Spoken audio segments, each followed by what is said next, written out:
this fucking earwax. What is this guy doing?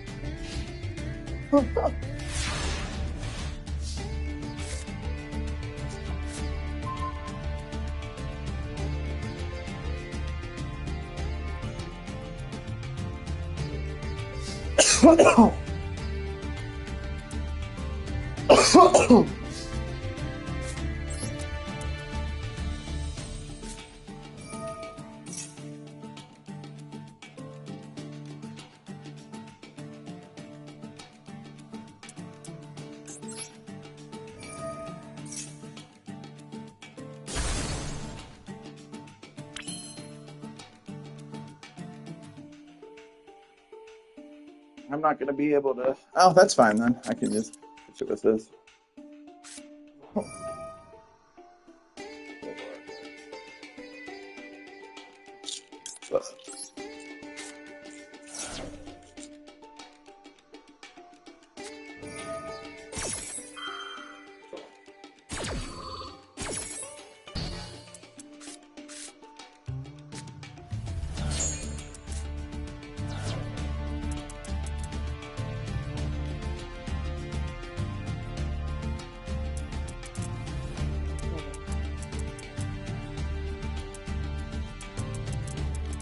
Oh, it shuffles it into the deck.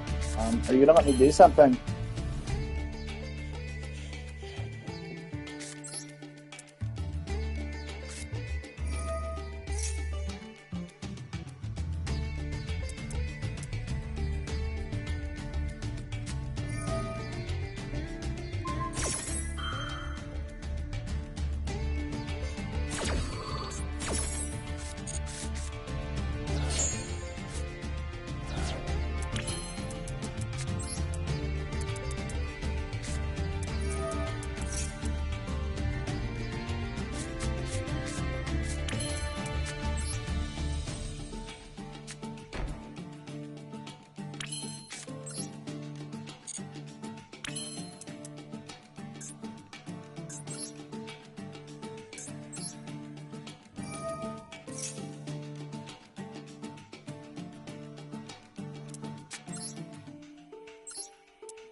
See what one card gets you.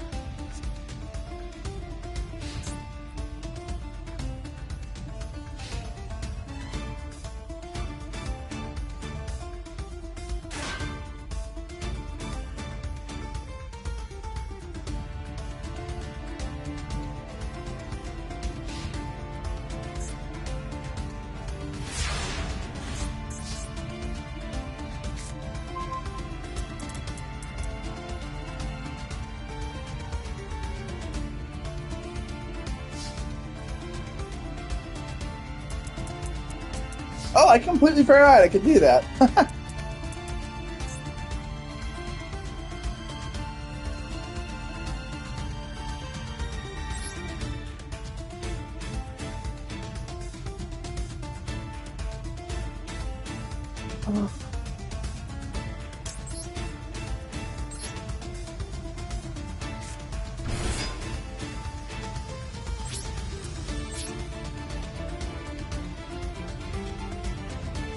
I could have done that better last turn. I didn't even realize that. I completely forgot that had that effect.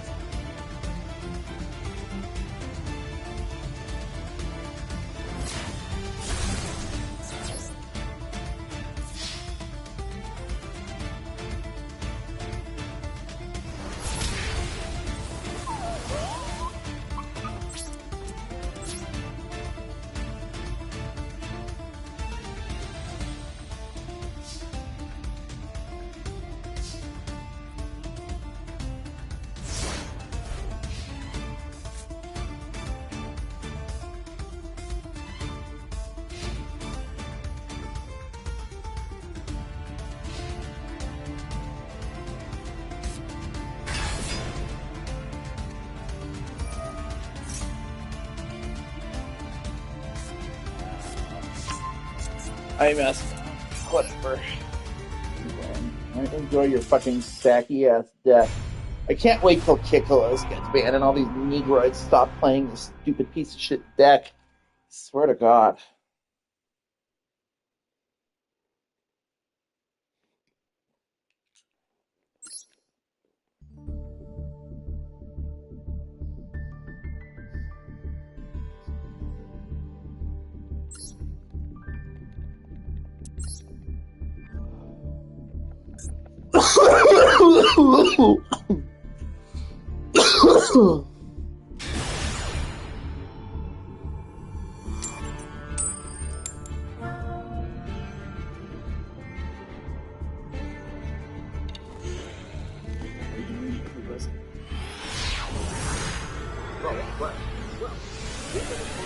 Whether it's fast to fly or drive, so the well, well, you say that, but if you look on a map, okay?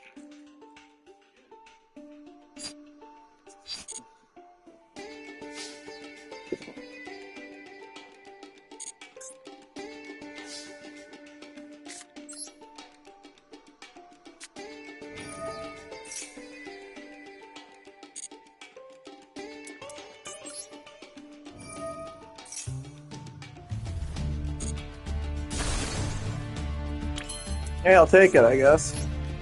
Rather than nothing.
I forgot these guys were worms.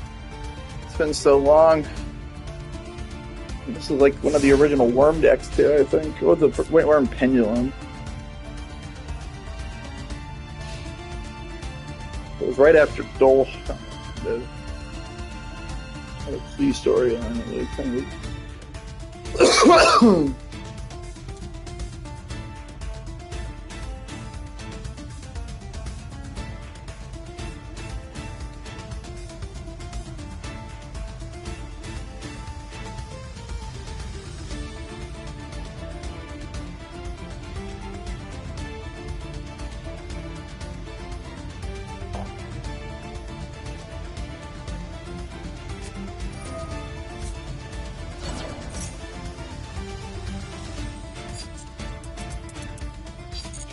Okay. You can't summon from the extra deck, so hopefully you've got something good planned.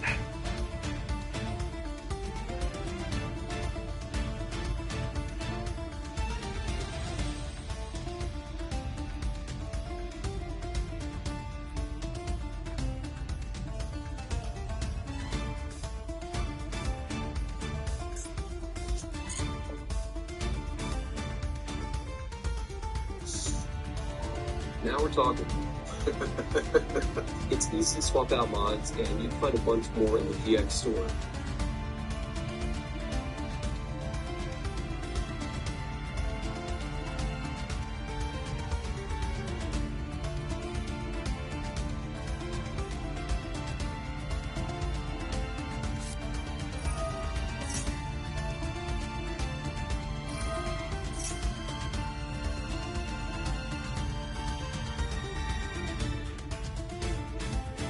What are you gonna do, man? You can't trip.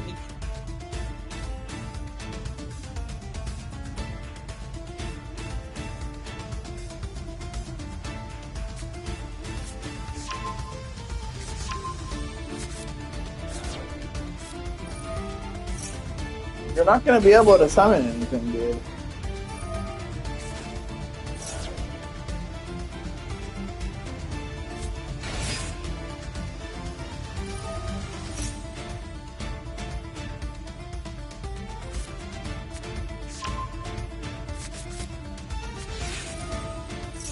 I have no idea what this guy thinks he's doing, considering he can't summon from the extra deck.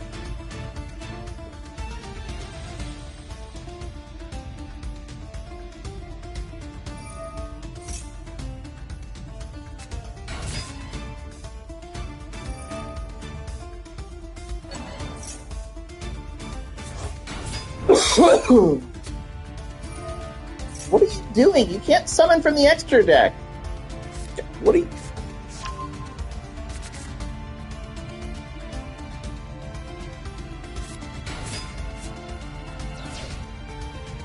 Is this a bot or something?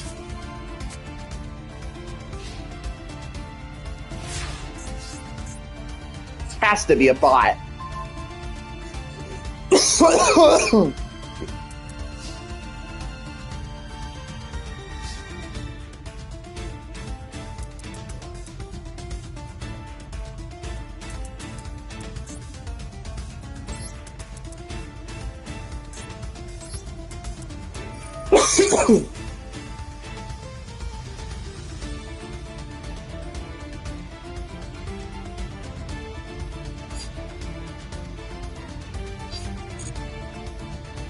I'll hold on to it, I guess.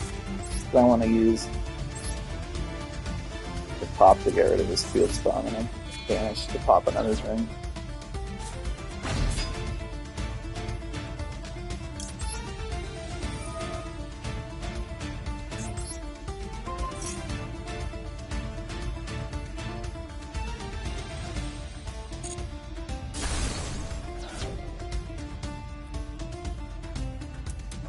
What's the one that prevents destruction by battle?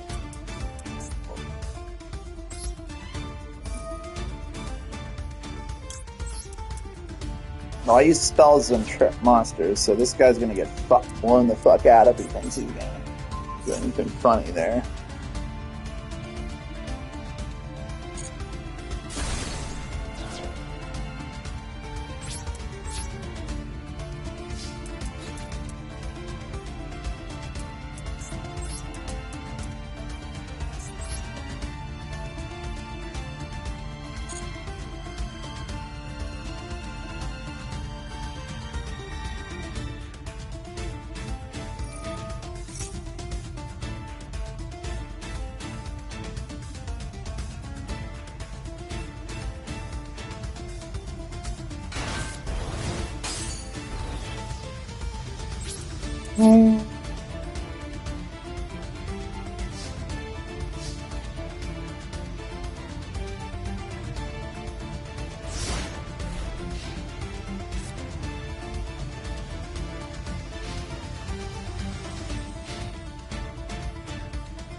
Oh, he must have shifted at some point.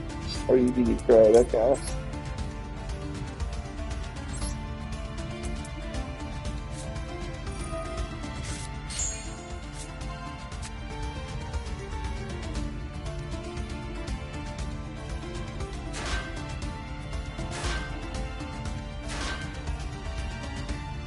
Pretty poor showing, my man.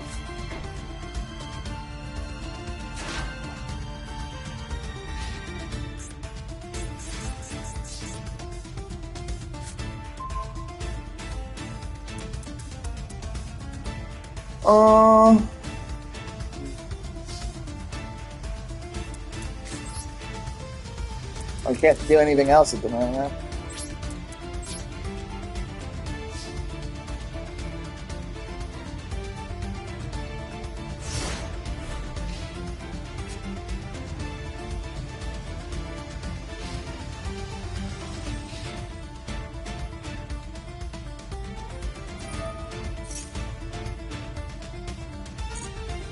Oh fuck, I didn't use my effect.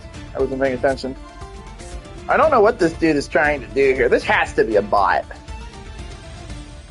There's no normal human would play like this. What? What are you doing?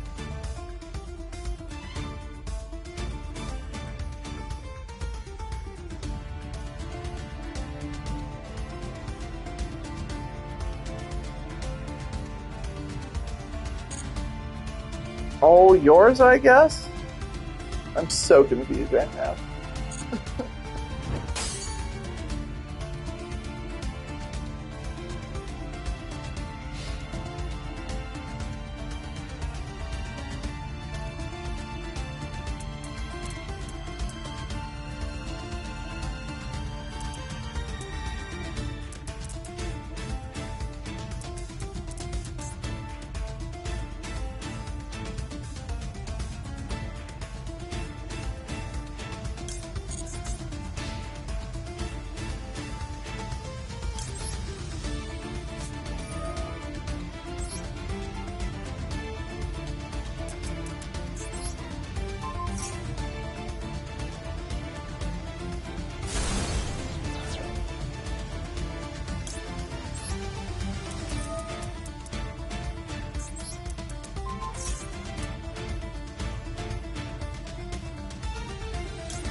Cute.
This deck is so bad when you can't synchro summon, as it turns out. He's just wasting time at this point.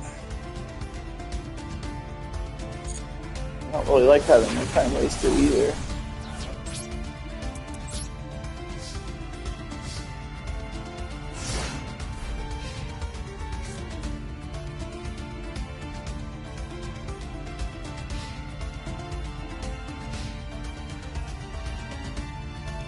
think your top deck is imperm, isn't it? So let's see. Try to imperm me. I dare you.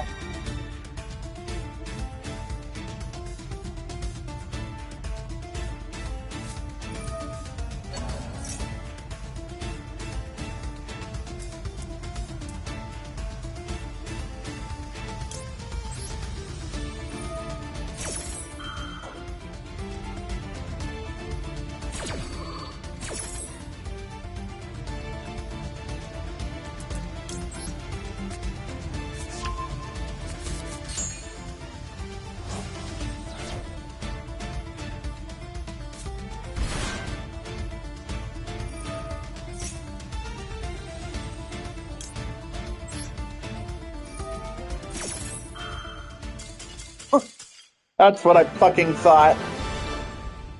Loser.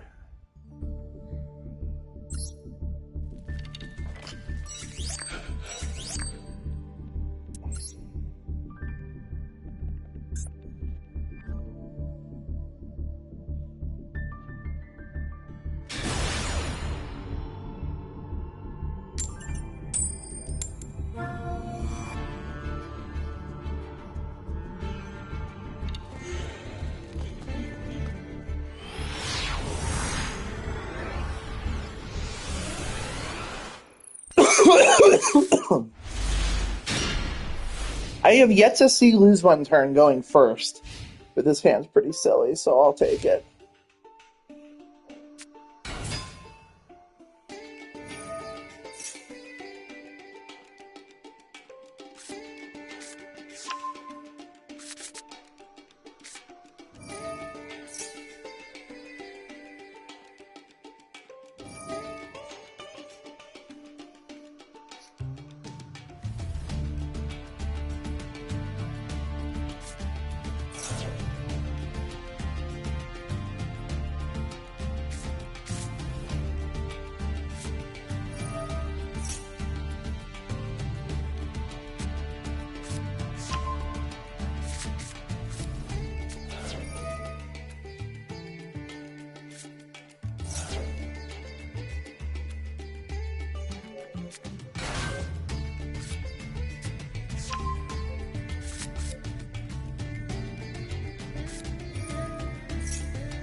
Bro, this guy's taking fucking forever.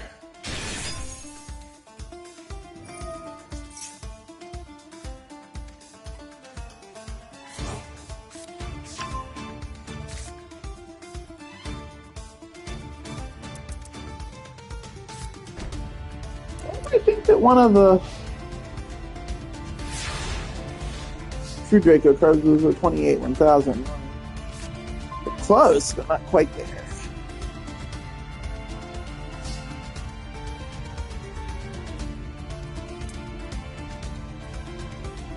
What are you doing?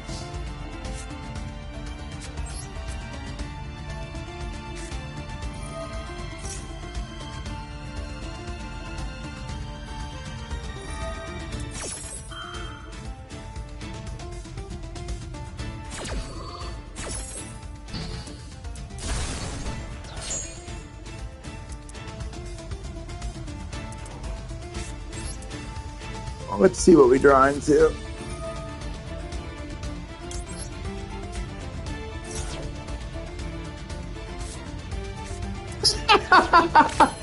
That's really funny.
What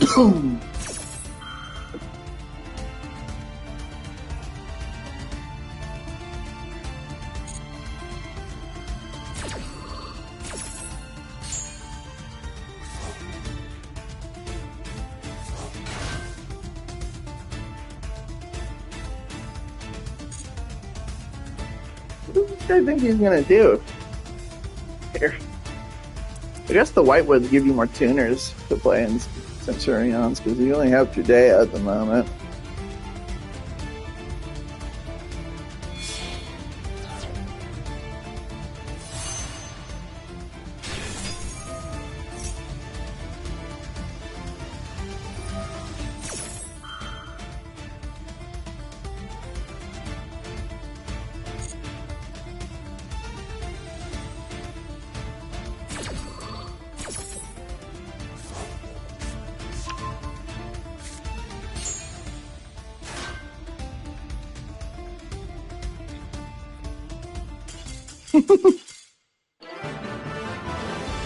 There's a little bit too much floodgates going on there for this dude, I think.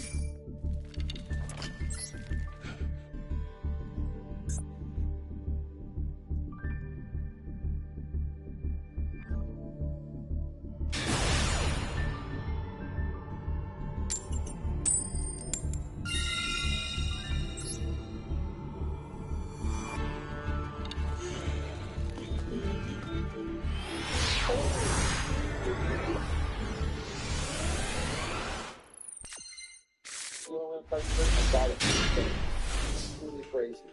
Supercharging is like the feature for Tesla. Their network of superchargers is like what differentiates them the most. Many people have said they want the Tesla because the convenience of the nearest supercharger. Yeah, pirates their whole team, and not just that, massive layoffs. Insane pricing, the whole twist from all kind of Tesla. That's what I'm saying. I have a power company that I work with, but I don't know about this yet. I think I really call this bullshit. I think this is disastrous. But it's really cool.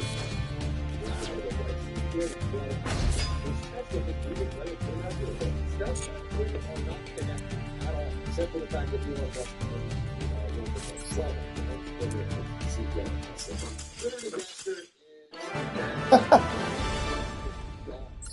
and bad for Elon Musk looking like a normal person, or his veil of. I mean, he used to have this PR facade of being like Tony Stark, and that was really good for all of us.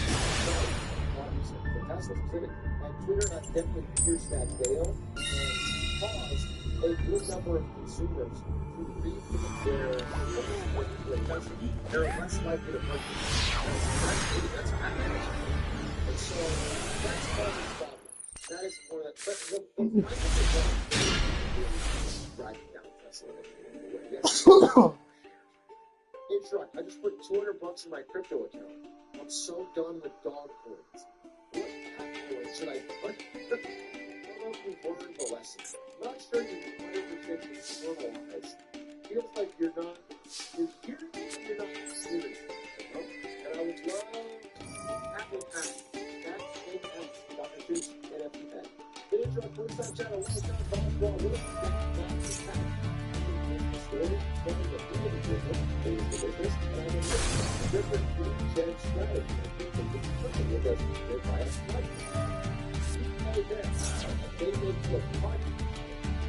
Okay. That doesn't do that nice. Well, it means that I'm not going to activate the card out the same way I was going to.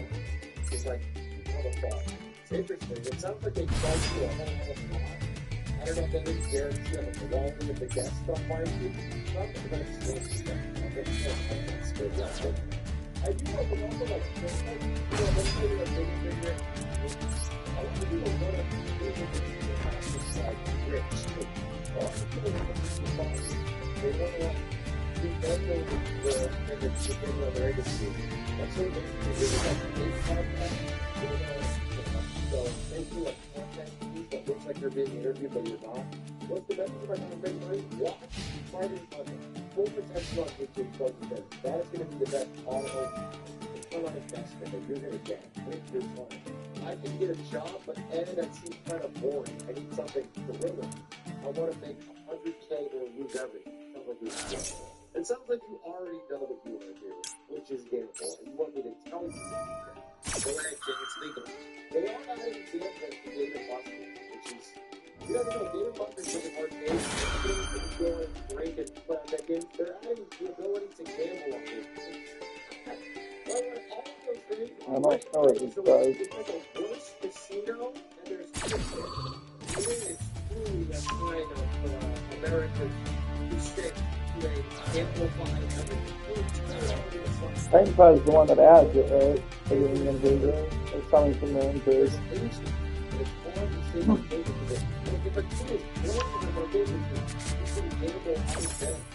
all the jokes people making on Twitter was like, you know, killing myself because this dog hunting their ski ball through. You know, losing your mind for 4 8-year-olds because Sarah's going to ski ball. I don't know exactly how I'm going to play it, but it sounds, I don't know, it sounds really bad for the way to do it. It's just like a cool stuff to do it. It's people. I'm going to put it in the but mom got to get a man that's not good at it. You know, it's match fixing him. There's a hammer game, David Buster. The kind of game hammer on the gator that comes out for you to make a little extra cash. Is inflation caused by corporate greed a real thing or copium by certain people? I don't see how record profits match record claims of the corporate greed inflation. There's a nuanced answer here. Some companies are raising prices beyond what the level of inflation is because they felt they could get away with it. These are companies with monopoly power that don't want to compensate, and so they can keep raising prices beyond what's monetary benefit. However, record profits is not actually usually. It usually leads to these kind of conversations, but if you think about it, if each dollar is worth less, if there is inflation, then of course, even if a company stays the same, they're going to make more dollars. You're naturally going to have more. It's naturally just going to go up with inflation. Nominally, you'll have a bigger number. That doesn't necessarily happen. And you can see that. How many destroys do I have left for this shit? And then the consumers will in stock. Huh. Oh, I've certainly destroyed quite a few cards since I checked out last. That's a big double their price. But you're now pissed off at that price, and you're searching for alternative, and eventually you move on. So I have the opinion that in a competitive industry, which again we don't have to do any of it, companies can't just raise their price down.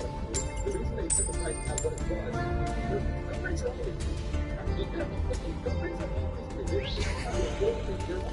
and the price they set originally was because of greed. The reason they set there is because if they go higher, they'll sell less. They can't like choose a price. They can't say, oh, this screw is now $800, and that's fine. You have to deal with it. People will just go elsewhere. You have to understand that. Like the only time you're going to see above and beyond level of squeezing greed is where a company has true monopoly of their competition. And again, you explain the following dumbing down terms. Isn't Social Security a giant Ponzi scheme? Especially because us folks aren't ever going to see a dime by the time we reach retirement. I think Ponzi scheme requires a bit more intent. The scheme part, however, you're on something real. You're on something real, which is that the numbers don't add up. The amount of old people we're going to have and the true amount of birth. It's so easy and somebody else will live so long, the numbers don't add up to we can support them at the level that we do. So it is kind of like in that way, it's actually about it. They make this prime stuff hard to do. Yeah, prime and hard to do. I mean, I do know with this POV, that they have to involve the prime is so entrenched in the British culture and streamer and but the thing is that it's really expensive and there's just so much evidence that it doesn't sell. That's great. But nobody is going to get having a prize because of the price. they're just free shit being given out on top of what they were already paying for. It's free to do everything. Yeah, everybody gets primed for the Amazon. They don't get primed for the Twitch. And yet somehow Twitch logged onto it, and now it's like mission critical if they don't get it. Amazon could have been good. Prime subs, you bring in more non-prime subs, IMO, normalized subbing, you bring it rather than doing that third party. You can make that case. I mean, I think primes are an important part of this. Streamers love them, viewers love them. They do help create like a floor, a good number of subs that like smaller and big-tier streamers can count on. So yeah, it's great. I think they have to do it, but I know Twitch is awesome.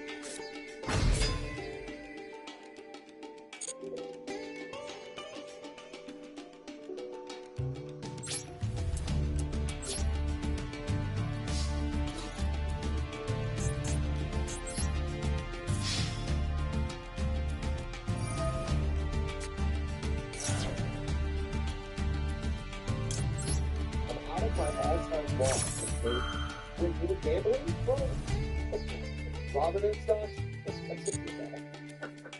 by the way, I wonder who called literally back to what was going to happen with GameStop. Video recorded before the weekend. We're called back to what was going to happen. I said that you didn't today. It's not dead.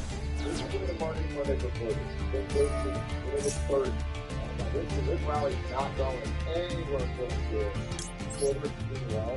So it's just so stupid. Just go. I'm sick of being told that the only way to fight Wall Street is by investing in a dog shit company. I'm sick of people being like, if you believe that you're overpaying for a bad company, then you don't believe in the mission.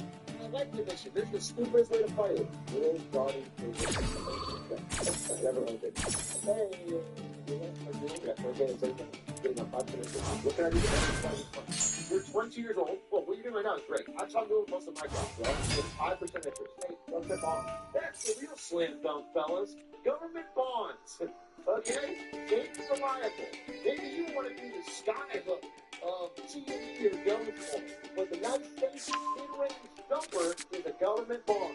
Well, I'll be honest with you, 20K in any account, whether it's S&P 500, whether it's Doge, whether it's anything, it's probably not enough to, like, make a material difference. It might be up to savings for an emergency. Maybe you use that money for it to, like, invest in yourself, or, like, I don't know, you need a membership, or you need a job interview, or you need, like, take a class or something, or you like, get started or something, or you have to, like, reach your students, and go back to a job opportunity, and be able to service quicker. That can have, a little extra money to get you a proven community. It's a risk towards learning or trying something you might not be able to do. That is what that money you get for while you are young, right? So you can get more, better ideas what you want to work on a little bit. It's a pretty good advantage of money. So you're one of the bonds, over three, the money is fixed, money, those are better. First thing, wait, what are you doing? I'm saving the money now for higher than 6% interest. That's not my experience. That's not even 6%. I'm only at 5.2. Oh, it's not tribute summon, that's why. Robin is under it, I would never, ever put my cash savings into Robinhood. That is actually banking. That is actually a real shot of banking. Absolutely not working. We're going to have an interview for a marketing agency course today. I found out my boss is the alpha male marketing course seller. Should I run from success? Run from the things after learning a goddamn thing or two in your life? Walk the walk, talk the talk, don't talk. Okay? But a real Sigma is one for their job. It was for this. So when you're there, outwork your boss. Pretty soon you're outputting there. Pretty soon you're Sigma. That's terrible. Although, good job. They're selling. You can learn it with you. It sounds like it's going to be small.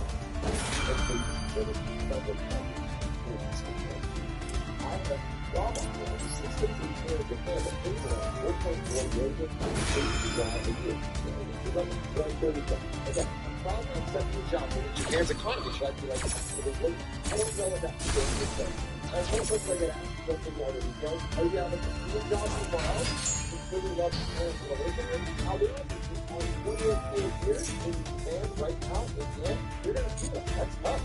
It's going to be a hard job, I assume, in terms of hours. And you are not making a ton of money. Not being real. Depending on where you live, not where I have friends in there that make more than that, and they're just not all happy. I don't know, like, I don't know what the age is. I don't know, like, what you love and you have the experience. Maybe they made it just for you, or the culture, or whatever. And you want to be able to understand it. That's what you have to do. It's so hard to tell you yes or no. I will tell you that, like, you're going to have to pay for this. It's not going to be everything easy. And also, I hope you keep the language on it. I don't know if it's like, thought, job, not just actually, but it's credit. It's the case, 40 hours a week, or production, it's monster. 70K salary, I was switching that.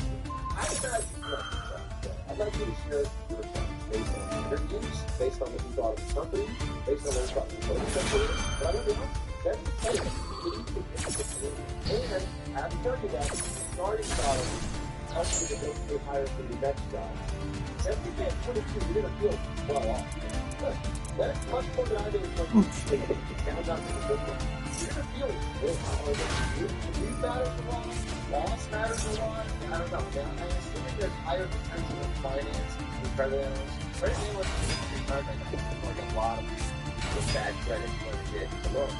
Again, credit meltdown. There's rising credit delinquencies, rising default rates on everything loan class. So it's very tough call. I can't really give you an answer. I think you have to do this over. But hey, you know what? You are graduating. Yeah, job offers right off the rip. Both of which are higher than which offer I think I graduated. I don't know. You're it's fun, bro. I gotta go. I reading something today. I expected to be a check stat from mine. It's like the number of job openings in graduates declined 6.9%, 20% over the last year. Like it is bad. And especially that's all job opening, but it includes like part-time, it includes I think we call our jobs are actually showing up to realizing that they're like pretty good dancing and civil labor, but like there's a lot of people that graduate college and like, hey, I got this degree for knowledge work. I want to do a white collar job with good pay that I was promised.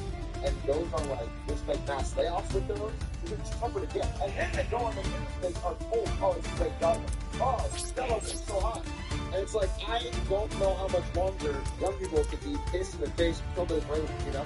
It's like, that's not what's happening. Like, it is a very clearly bad and getting worse job market for young people. And they are getting totally gassed.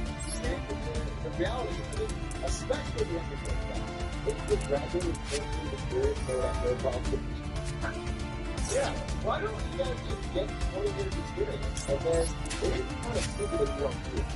Well, I was talking about that little rant that I was apologize.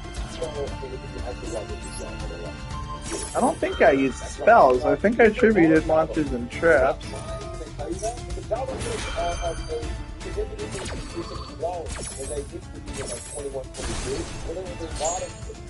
Good job. It's like that stability, the higher pay, and that stuff is shrinking rapidly. So the point of the broad job numbers, I think, is good market, but it's not. And especially for young people, it's worse. Like the job opening, young people are just, there's actually less. So that's declining in the ones that are there and it's good. And the ones that do that for a while, something they do for so it's like, no, but it's do it. It's like, on the whole, marginally, it's hard. And if you're someone who's, 21, 22, 30 years old, whatever, your job, or a job that you feel comfortable about, that's good. You always compare yourself with someone else. But you're in a good spot. Realize that, like, you have made it out of a pretty tough water. Okay, for the that's my goal. It's tough. I'm not going to be stuck without feeling like you're just on with bad news. But I feel like it's very important, like, without making it tough. People are already doing it, and I'd like to be knowing that they're not great. I mean, it's really people try to imply that people that did have great things are not, they're just wrong. Like, they're already just something that you're wrong. It's like, well, that is a very good stuff. What are you doing? They're not crazy. If you just give up on what it's been 2 years ago, but it's not a great direction. So you don't want to understand that, you don't really understand it, supposedly, that people that are like, that's on you. And then, like, there's got to get a lot of things out there. Oh man, I lose. It's like people telling me you're playing you bought them, and you're actually planning. Oh, I could have popped his Baron, actually, if he did that. I didn't think about that. I should have set the second erupt. Whatever. No, man, I honestly, listen, I don't have any great advice. I have a lot of friends going through it. I mentioned this recently, but I was actually I tried to love these other people that were in the sports gaming and tech industry. And a lot of them had been either laid off or looking for new jobs or whatever. And it was like, these were all great people. They were all good people. They had great ministry. They were all struggling. Like a job that they felt was matching up to their lifestyle.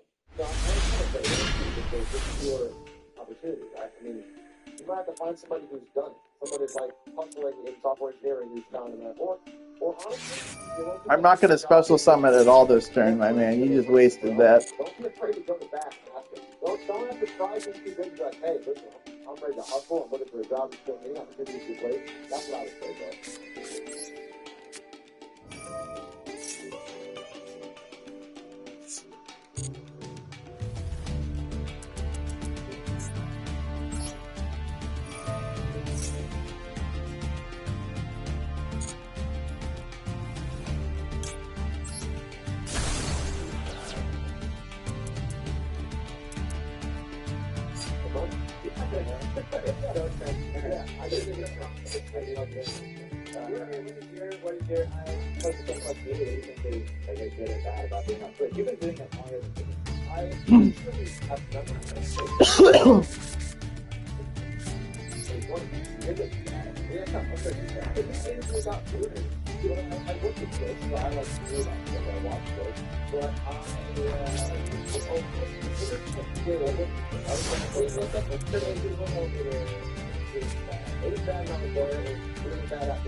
It's a bad culture. They have not been using a good engineering feature in 6 clips. And what was that? Like 6 years ago? Everything is bad. They haven't compared to make bots any better in 10 years. Wait, what do you mean by good culture? So when I was listening, if you were an engineer and you wanted to get promoted, the way to do that is to launch any product no matter how dog shit it is. And the process of launching a product is like, you would go around and try to get proof that we needed this feature. So when you lie, you could lie and make up fewer interviews and talk to one person and be like, this is that's what we did. Then you got a social feed for underneath their screen. And then you make it as big as possible, not worrying about quality. Oh, man. You launch it and kind of run the page back on how good it is and how people are loving it, using it on day one. Then you quit the team and get promoted. You bought that team. You're not too much to get rid of it. That happens to like everything you want to get over and over and over and over. Because they're always on in the position of stuff. That's what the culture is. The culture of like some of the developers that type of thing in order. Yeah, I'm really tired of it. But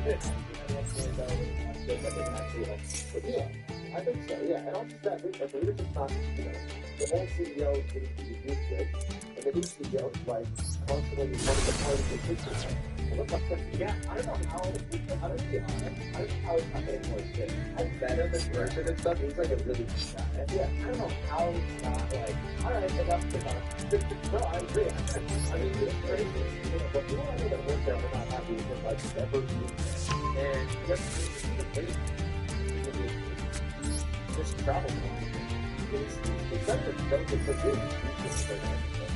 So are you bearish? Like, you pretty sour on Twitch, like your product? Well, viewership is down. I don't know if you know that. But yes, it's pretty down. Yeah. No, in a big way. Like, I think it's down 10% in 2023 to 2023. Yeah, I think you're right. I don't know when the exact peak was, but it's definitely down. It's just not happening. Like, everything is. So then what would you change? I don't know. I mean, I always thought that if they had more deeply invested in making the bot product a lot better, then eventually people could they could ease the YouTube a little bit. They could make their gaming, people could start making all their platform on Twitch and get everyone to stay on Twitch longer. But they never did that. And then they try to much times do like a scrollable feed for clips, like the way TikTok is. It's on the Twitch app today. Yeah, but this is like so bad. Now this is so bad. You're always getting so stuff. You're always doing like, no, it's terrible. Yeah, really bad. I just like watch it and it made me hate it. It's so obvious they don't know what they're doing. After I saw that, like it's like, why are you trying to make it like TikTok, like the format and the way you discovery changes the content. And I don't think Twitch understands that. It's the main way people are finding new streams is through scrolling. Then short form Twitch stream is a thing that people don't talk about. Where someone is thing and it's like, give me a thing to wake me up for a sound alert. No one's been watching long form shit. And I don't know if it's just my boomer ass brain, but I feel like short form content is terrible. It's like poison. You don't get a lifetime viewer. You get someone just idly scrolling. It's someone who's supposed to find a sticky viewer that actually can spend time watching something.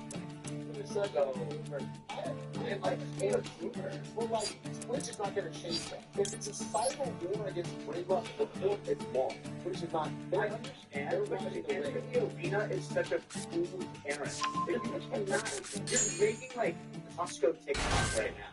It's a fool's. They're not going to win. They're not going to win. It's a stupid idea. No. Yes. It's a stupid idea. Like, really understand how people use your product. No, like, they say, like, to watch the same streamers, so make it so that the streamers can make it their home base. I think I could easily be the Twitch CEO. I think that's going to be my pivot. What would you do day one? Day one. Okay. I would, first and foremost, I'd get rid of these silly little puns that they do.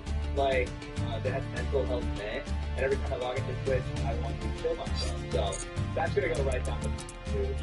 And we're going to be focusing on making sure Twitch is a livable viewing experience for the bots. First of all, hands-on tech. To lay off a bunch of engineers, day 2, to work on these projects. For day 3, I'm going to bring in a story.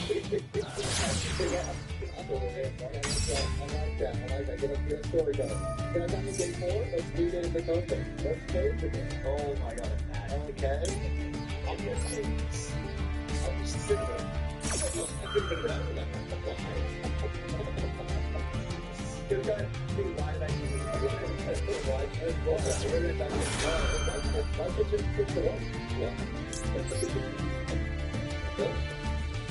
Did you know that when I started at Twitch, was right after they had just chosen the name, and it was between Twitch and Dark. Dark? It was this close to being Dark. It was, I'm not kidding, it was framed for being Dark, and the CEO was pulling for Dark. X and a cheer, not even Dark with a Z. Dark like this. X-A-R-T-H. Dark. What is that? I didn't know that. It's hard to get that. Dark TV. Twitch TV. You know what, the traffic is on Twitch? Is it still a top 10? No, I don't know. It was one of the most used domains for a long time. I can't imagine living in a huge mountains. How are you going to pick those? Really different things.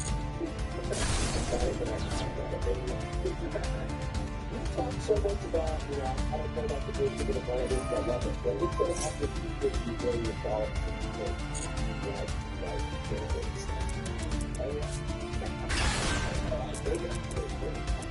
Are you kidding me? You know what's crazy? I was making, and here's what I would say. I said, guys, it was a life-changing amount of money. I don't agree with all the things they say, but I'm going to take it, bring on the controversy, I'm going to do it for me and my family for the rest of our lives. Okay, so I want to great, but not, I understand I have a great life. I think that people would expect that. No, I would expect that. Nobody's going to somebody will love that. However, if you couldn't say that, you literally have to just go and just continue to look it over, and you have to just be like, I love this. This is so fun. Oh yeah, I would do that for sure. For sure, I sound sarcastic anyway. That's true. There you go. I'm sorry. We're just gonna lean into it. This is I know it's Saudi Arabia. I'm not doing this for money, right? Big Saudi out there. Big. You always talk about it. And at first, somebody said no. You said no? I swear to God, it was you just... said, don't give me a contract, I'll do it for free. There. I'm like, oh,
Episode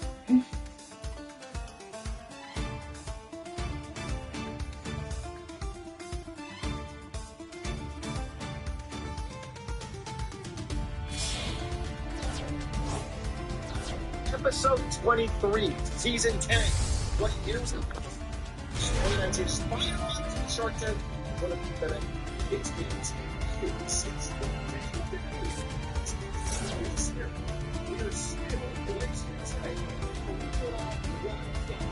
just a reminder, we are watching every single episode. The best episode of every single season. That's Shark Tank. The one thing. This is really the best you can do with uninterrupted combo. $500,000 investment in exchange for a 5% equity stake. Wow, her company and it's one of the at that point, I have no choice but to take off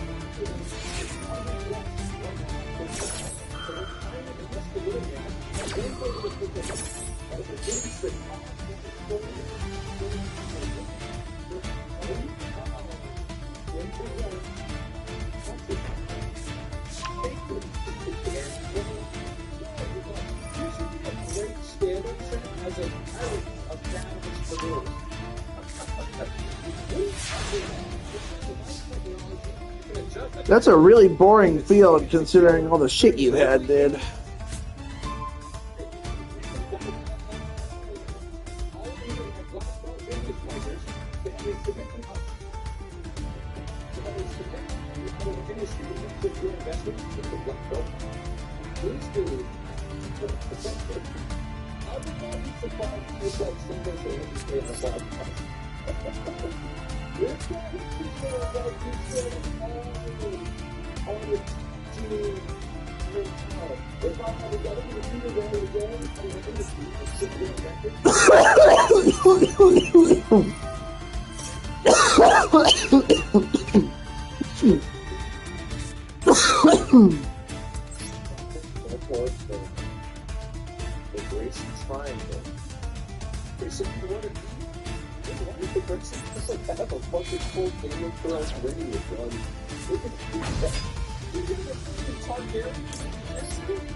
That's not that bad. I guess what I would say is I told as many Enron hats as that. You know what I'm saying? I'm not in Shark Tank fixing the Enron hat business. I just never said anybody that much. That's about a normal amount of, you know, the reason with good variation well, it's a wide area in Seattle. Waterproof, you know, underwear, we're going to do it. We come up with the first dry fit technology. Look at this. This technology. I got a question. When we do the phone at home in the bit, there. And $500,000. This is like a dead air like stand. Dude. No fucking up to side of this fish. I'm going to put up. Okay, back in. Oh, back in. Construction. $3,000 for 25% and $400,000 is only credit. It's the wonderful deal. Ever taken. I think it's great.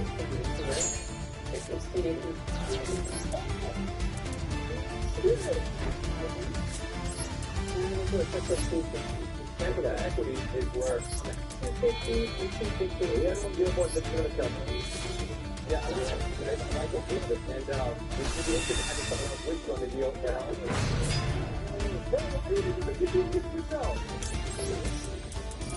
So unfortunately, that deal didn't happen. As great as the energy was in the room, the second they left the room, What is the agreement failed to be final?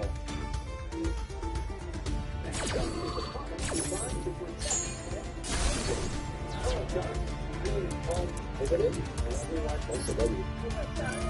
you're here for today with a brand new product of gun. He said, "Gun, gun." He holds up the gun to you, but it says, "Give me $500,000." We're going to put it at the start saying, we're going to have a good idea. But I'll kick here with a gun.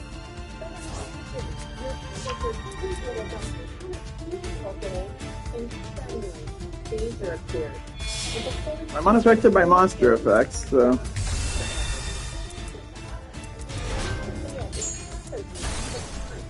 We call it the Draco. That's funny. I was never not for 4 years.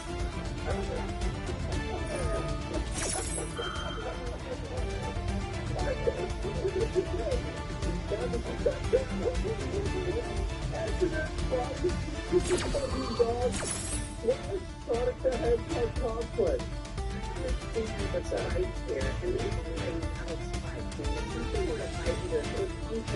Where the work with their mouth. They're probably the most important innovation we see right here, because what they do is they introduce down to the predator. What did it say?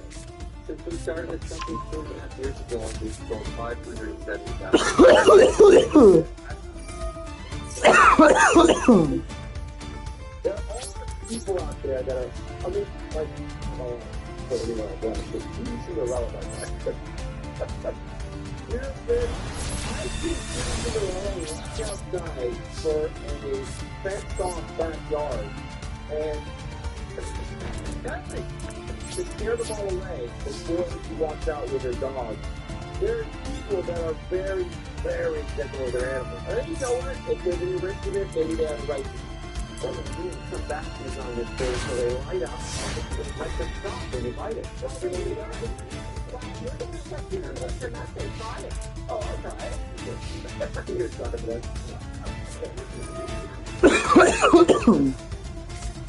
Jump to it. It's going to be a challenge for both. It can hurt the whole stuff, yeah. No, what we need to do is dangerous sex for the children, the orphans, between dogs and children. I always bring up the duck. I just think it's all dangerous to themselves.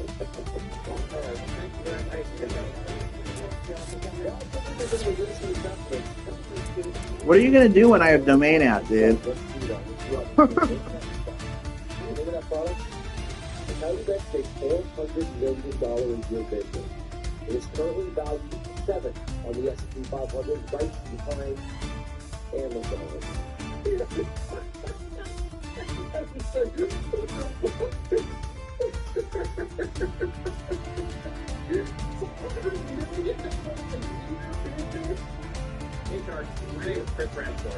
I'm National Lottery.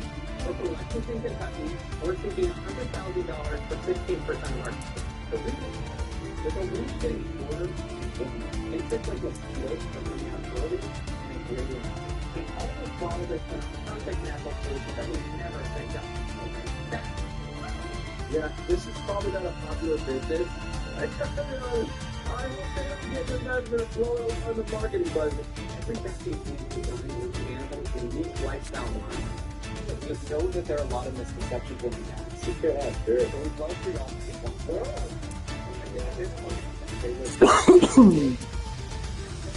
They are our target customers. When I would say teenager, I'm in the city of Carthage, they're Canadian, and they blanket the sky. They're not every bad. These potatoes. Some of them seem to like the left. Everything's right. They don't have a different life. You think about going up and fucking Draco video where fucking bats blanket the sky? Is that what you specialist, certified specialist. So we started this back in 2016. Yeah, but people don't like bats. It freaks. It's as far back as Wake with Dollars and Did After Sierra. They live in Haiti. Also in Rome. It's a vampire. It was big and it was big. And it might be a vampire. I've never seen it so exciting. I Yeah. A lot of tax is the best. This brings us to the big involved here. This is a pretty fat option, okay? So I'll give you the understay. It's 33 to third. Take it. There's the right. Will you put on a Batman suit if we Done. It's a deal. Wow! That was the deal. Did he do it? What did he do it? I don't they don't just fall through. This is just so good.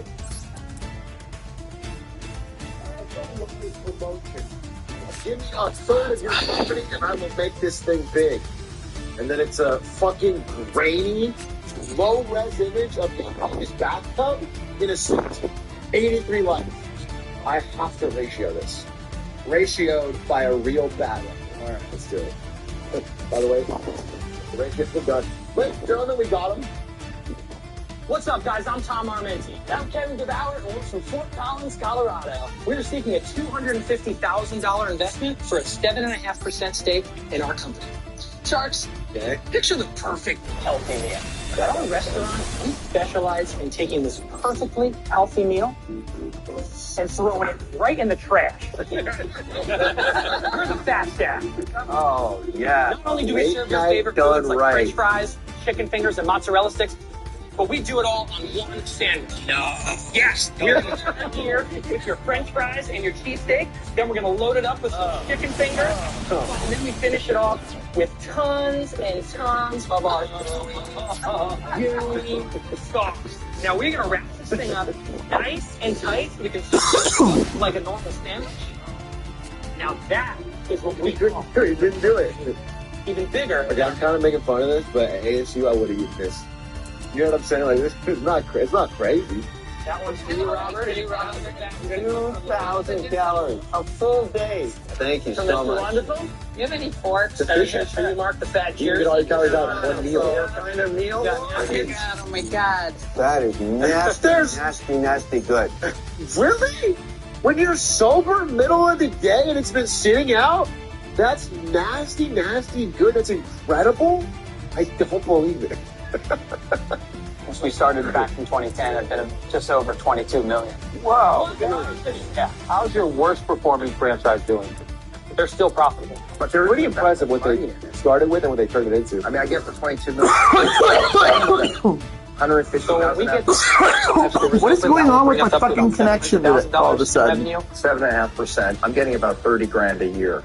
It's interesting, but you know, you don't get to be a shark by making interest along the way. Yeah. Yeah. How do I get They that? work on their end, so. No, it wasn't What me I can't disconnecting. get past is just the whole health thing. You need Well, it's time to mix up the portfolio. Let's get a little bit of diversification. Mark, would you be willing to do $250,000 for 15% of the company? They went to Mark? Call it right now, 15%. Done deal. Wait, Mark wasn't even at the table? They went to Mark. Oh my God, dude. They went to the fucking billionaire. The deal went through. Franchise requests flooded in. By 2022, they're up to 32 locations, and each store generates over $1 million in revenue a year. Man, this just feels like a good investment, bro. If you're near a Fat Shack, it's getting pretty late. Go check one out. And good for you who live near a Fat Shack. You can go tonight. But that's the end of our broadcast. I should be back tomorrow. Oh, this is gonna take 5 years, isn't it?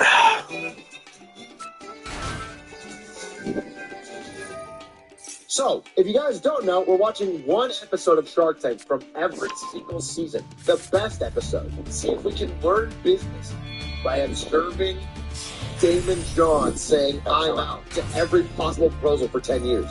We are on season 5, and we're going to watch the most popular episode of season 5, taking place in 2013.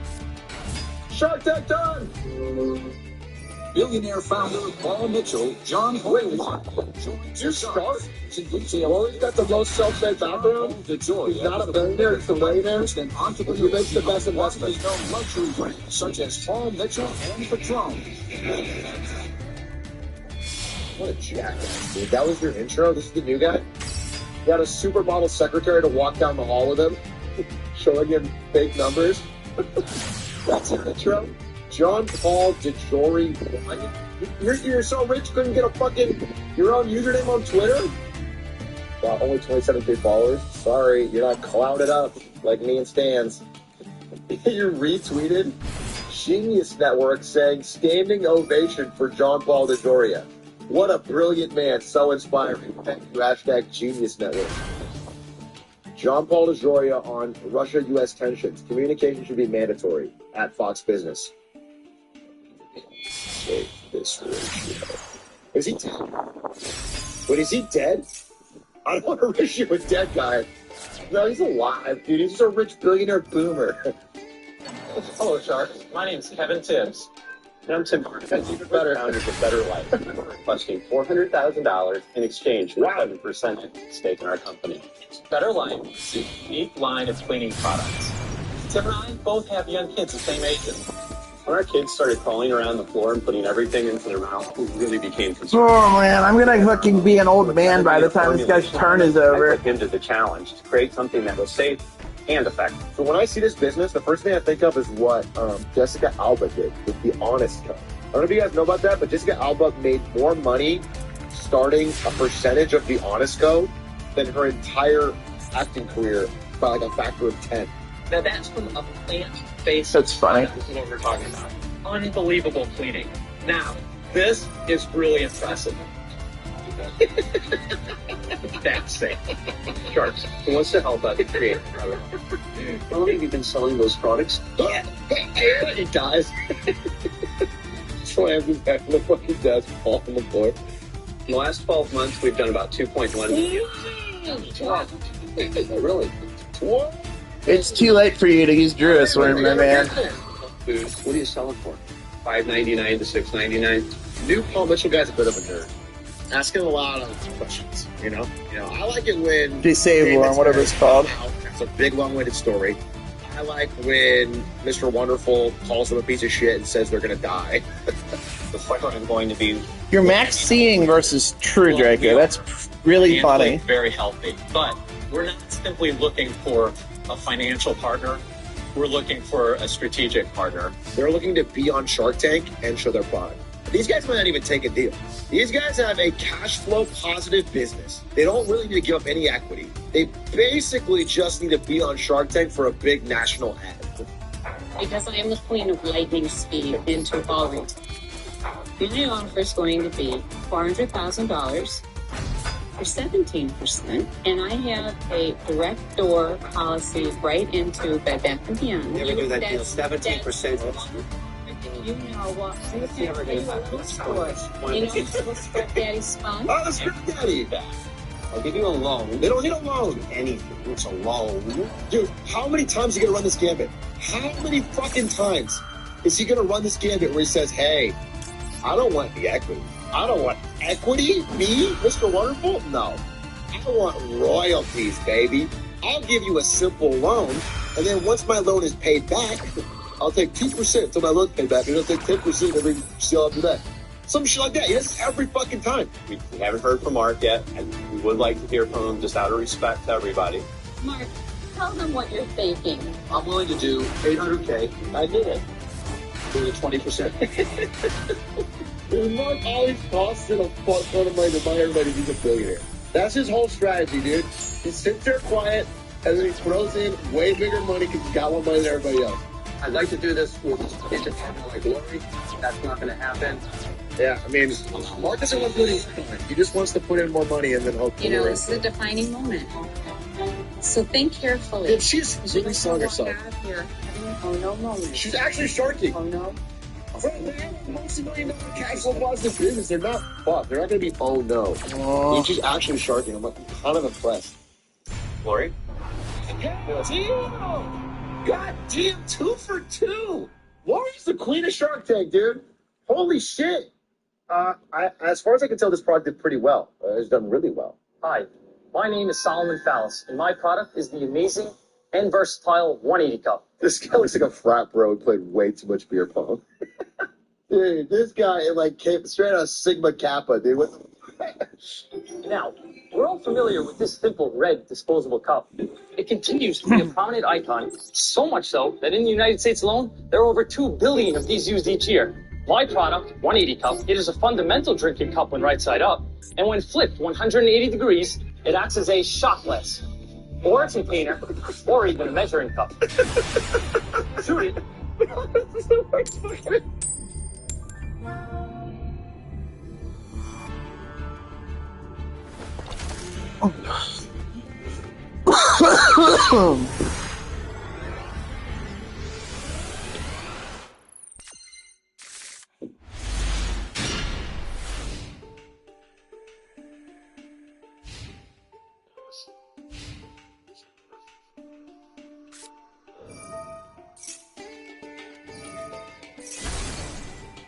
Oh, he's playing True Draco too, probably.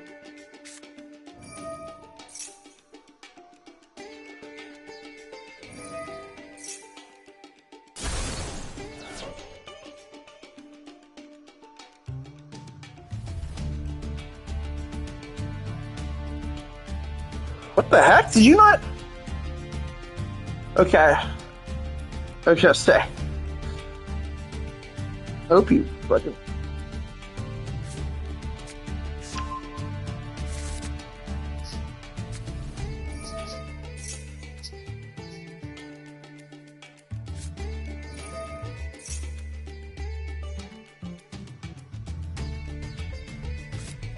The real True Draco hour is here. You're playing 2 Masterpiece? What the fuck? Why are you playing 2 Masterpiece? That's super bricky and you can get it back. What did you tribute? Monster Spell? Okay.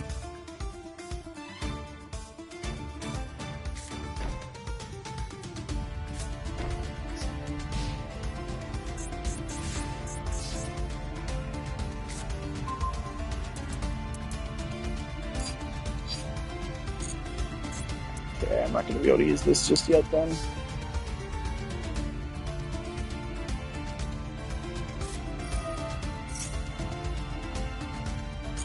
Okay, good to know that there's another card I don't need to worry about then.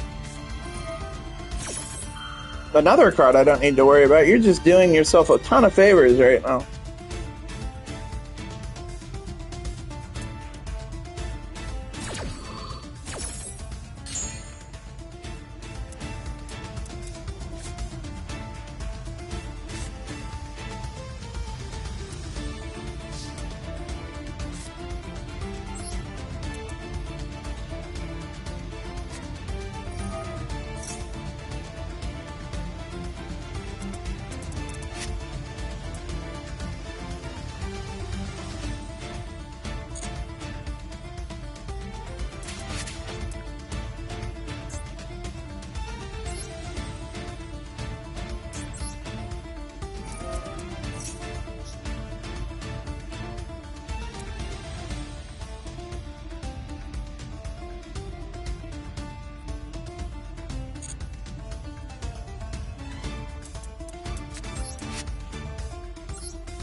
Yo.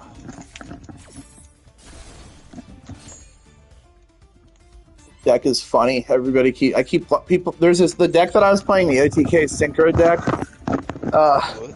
That OTK deck, that Synchro deck I was telling you about. Fucking people keep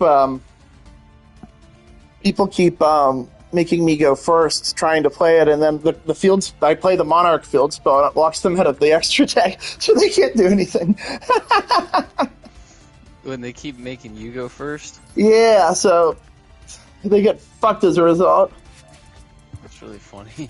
And I have one way of negating. It's a pretty cool card. If you remember Embodiment of Apopsis, it's like that a card Odeon used in the anime.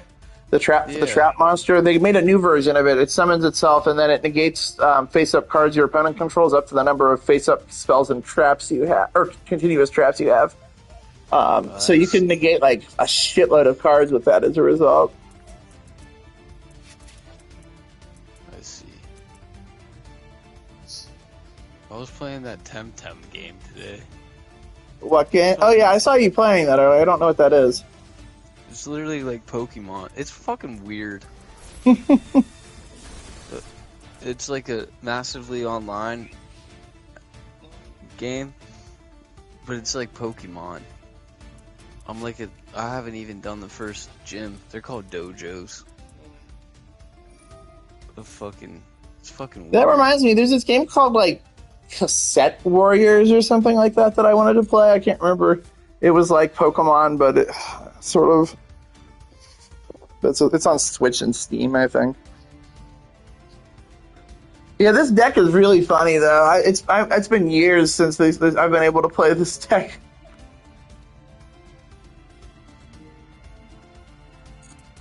Yeah. Alright, if I can draw into something I contribute, Simon, I'll win here. That's a Monarch field spell. That does not help me here, unfortunately. Dang, I might lose this just on account of not being able to do anything. Fuck, I didn't draw good either. That's really sad. This deck has a tendency of bricking a lot, which is sort of sad, but... Yeah. But you know the Monarch field spell, Domain of the True Monarchs. If you don't have an extra deck and you can throw a tribute summon monster, your opponent can't summon from the extra deck. So if you go first, you just lock out 99% of decks in the game. When everyone's making you go first because they... Well, not everyone, but if I win the coin flip and I go first, there's decks that I would say probably 9 out of 10 decks heavily rely on the extra deck, either as a toolbox or to make plays from their archetype or whatever, and it really screws them up when you do that. Yeah. Oh, this hand is really sad.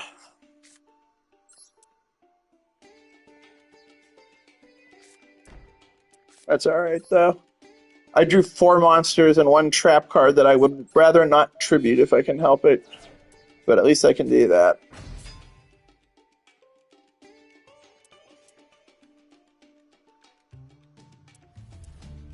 I'll be able to get Masterpiece out during his turn. I'm so mad about that, dude. I got so excited when I saw that I got a Royal Rare Masterpiece, and then I saw that it was the other Masterpiece. That was so upsetting. Yeah. Because I only play 1 anyway, so that would be perfect.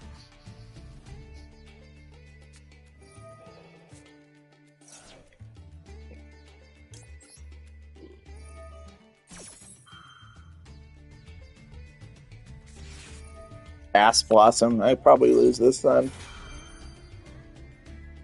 Yeah, I bricked and he's gonna OTK me probably. Either that or I'm gonna not be able to do anything next turn. That's really sad. It's annoying because I wasn't even gonna add the card to my hand because you can just activate it straight from your deck, but because it includes the chance that you might add it to your hand, Ash Blossom becomes live. It's really annoying. Yeah. That would be annoying.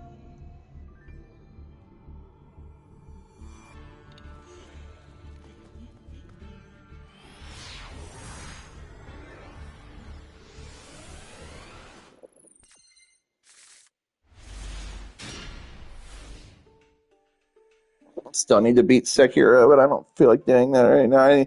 I played way too much of that game. I put like probably 180 hours in the span of a week. Yeah, that's a lot. Well, if I get into something, I get really into it. That's how I am too, though. But the converse of that is that it's really hard to get me interested in certain stuff as a result. Well, this hand is ball sacks. I just looked at it. I drew the Monarch field and 4 continuous traps that I can't do anything with. But I'm not going first, so maybe if I'm lucky, I'll draw into something on my turn.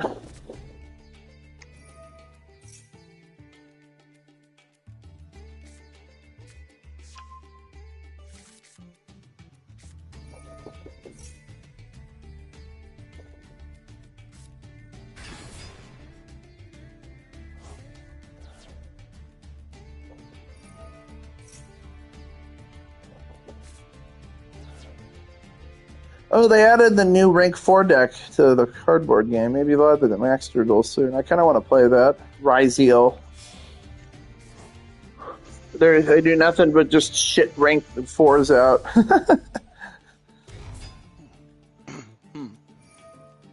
They have some negates and stuff. They're a pretty cool deck, and they're hard to interact with hand traps, which makes them pretty cool. Because people are just taking decks that are like... I think this guy was playing 22... It was something like 22 hand traps in his decks with. Instead of trying to go for a combo deck that just explodes super hard, they're just playing a shitload of hand traps to prevent other decks from playing. And then playing Cash Tira because it's a pretty compact engine that's pretty solid. The guy that I follow, Joshua Schmidt, he won Worlds a couple of years ago. He took that deck. He didn't win the tournament he took it to, but another person who took the exact same deck but slightly different that he did to the same regional won the regional with it. Which means that all the good players kind of figured that out at the same time because he wasn't part of Joshua's planning group, he said. That makes sense, though. The issue with that is that if a single thing goes wrong, you're fucked. Yeah. All your opponent needs to do is get one card through all your hand traps, and it's over. Yeah. Alright, this is pretty funny.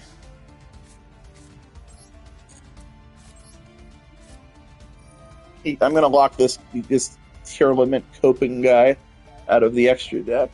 I'll teach him. And I'll tribute one of these Monarchs, one of the 3 Monarchs Erupt continuous traps that I opened going second. I don't really know about the Monarch engine. I might need to change it a bit. I kind of wish I was running the Prime Monarch. That's the continuous trap that you pitch with Pantheism, and then it lets you draw 2. Yeah.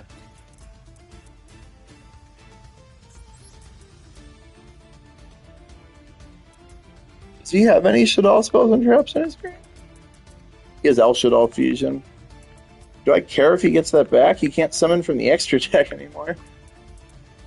Except that monster blocks both players into special summoning only once per turn, and I don't special summon at all. Or if I do, it's only once tops. It's funny when people try... That's the other strength this deck has, is that you can't max see it, because it's a tribute summon deck, and it only special summons like once a turn, if that. Which makes it really hard to deal with, because if you open dead... last thing you want is dead cards. Yeah. I mean, if you max C, I play a pendulum monster that summons itself as tribute fodder, and then one of the traps I have can special summon a monster, but it blocks it. That's the only special summon I can do per turn. But all the continuous spells and traps give you extra tribute summons. The spells do it during your turn, and the traps during your opponent, and then they all have secondary effects. And they also, whenever they go to the graveyard, they blow shit up, which is always nice.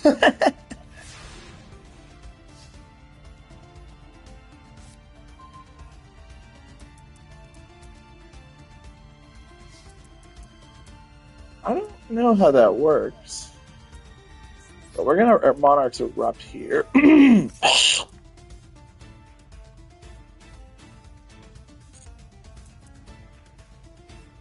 I don't think I can activate this during the damage step, but it doesn't say that I can't do it during the damage step. I don't know. Let's figure it out. It doesn't really matter.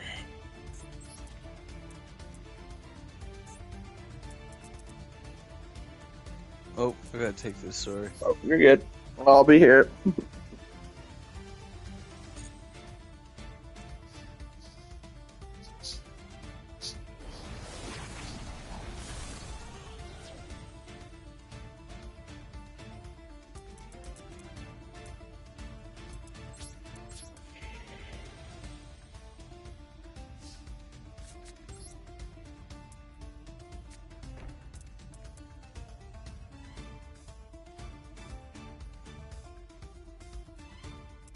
Oh, you can't do it in the same chain? That's funny.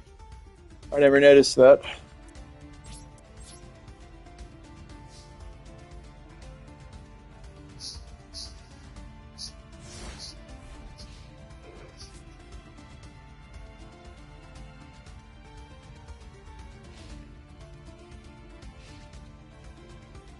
Whatever, guys. All these out of a wastebasket, Nick. The secret, can't share these with no one. These are just skipping right to master rule 10. Targets, the target. What does this guy think he's gonna do to get around my domain lock? Format defined. Like yacht of the Rossi for the Spanish zone. Check this out.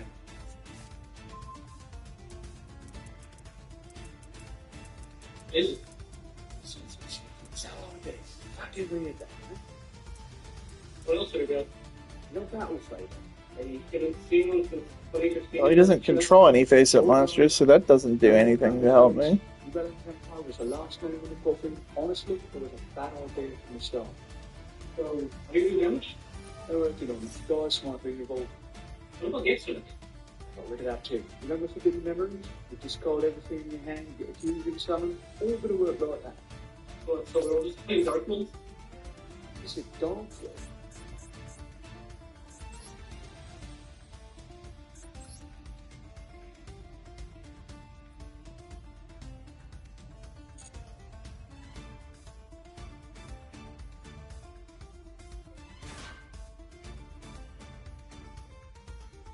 Is that one of the chess guys or what? What's the point of even doing that, though? I'll save it. I can always do it during their turn.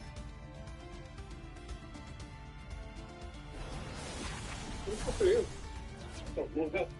could argue that cards are one of the top 3 most valuable things in the game of Yu-Gi-Oh! It's the life points and point post label. Usually, you would like them to be in your hand so where you can play them, which is by having them removed from there before doing so would usually result in digital violence. As that was not part of the rulebook before Duelist Alliance format, Konami offered players a way to streamline that aggression into their playstyle with the archetype Dark Wolf. Like we saw last time, decks centered around the graveyard are probably a novel concept at this point, but with their debut in 2005, Dark Wolves were easily among the earliest to commit to it to such a large extent. With a discard-heavy strategy that emphasized swarming, Nice job trying to activate a negated effect. All you're doing is giving me a fucking search for free. The animal's most interesting arcs, Dark Wolves quickly became a popular deck that ended up having quite a bit of history. We'll be dividing the support into 3 groups. That being the original lineup, the first structure deck from 2011, and the new one from 22. And it all started the way all good decks did, with some worthless normal monsters. Sure, Knight of Darkhold is a level 4 with 1800 attack and 1500 defense, which, while not abysmal for 2005, was entirely outclassed 2 years earlier by Archfiend Soldier. No, the archetypal synergy does not excuse the stat line, and no, there aren't any sick Rescue Rabbit decks that made the card worth running. The entire You still can't activate that effect. Or wait, can you? Oppressive the commoners. I didn't realize that worked. But it doesn't matter because... The other guys do and then call him a pussy. Their other normal monster, because the last one was such a slam dunk, is Renge, Gatekeeper of Dark World. Are you sure that's the Gatekeeper and not the actual gate?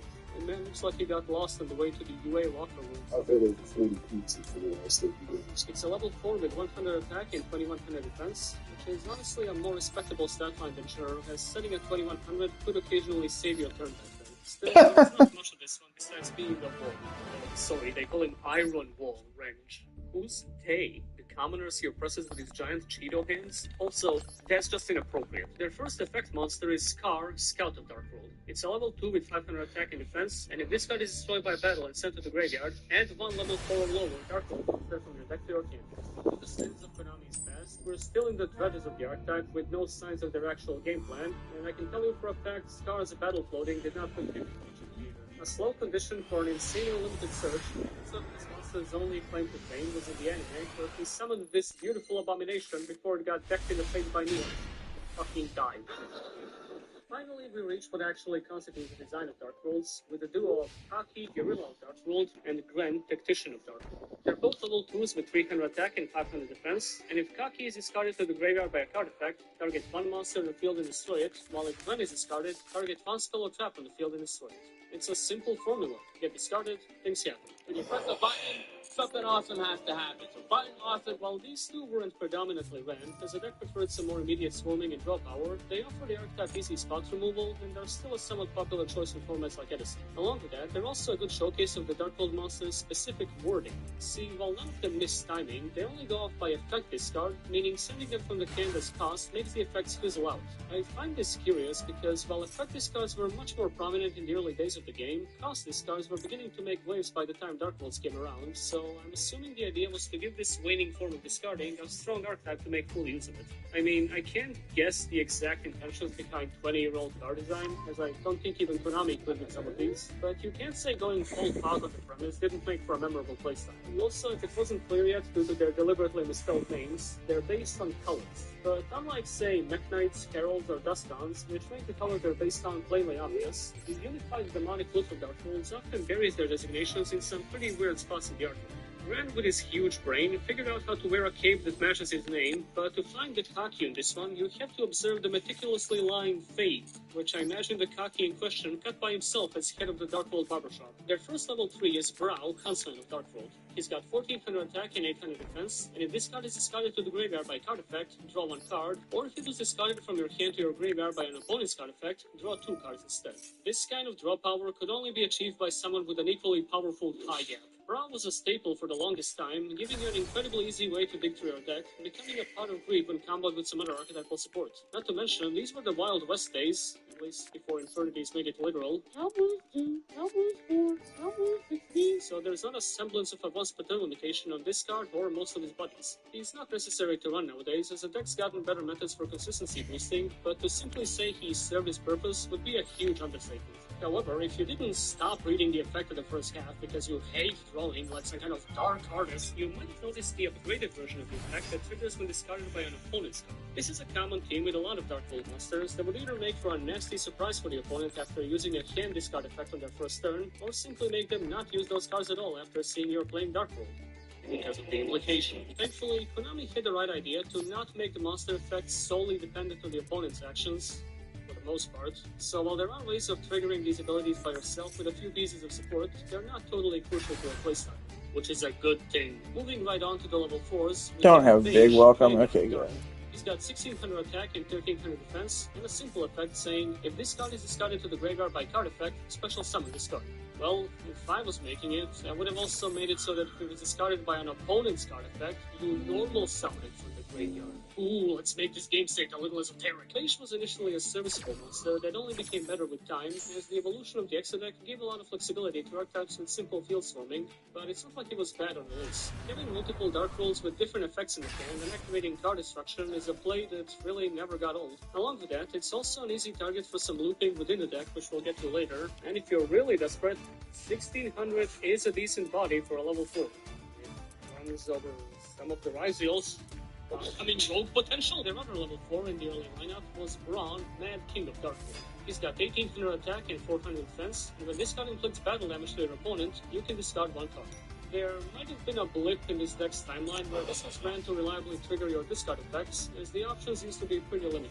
However, this absolutely did not last. Braun ended up being remembered more as the guy that killed half the cast of GX, at least temporarily, rather than any contributions to the meta. It's crazy how the anime had to make up evil orbs with magic powers to make all your friends hate you, but in reality you can just play full wanderings. Coming up though is the real bread and butter of the deck, the level 5's Gold, Bread Lord of Darkworld, and Silva, Butter Lord of Darkworld. They each have 2300 attack and 1400 defense. If they're discounted by a card effect, you special summon them, and if it happens to be an opponent's card effect, Gold lets you target and destroy 2 of the opponent's cards, while Silver makes them place 2 cards from their hand on the bottom of their deck.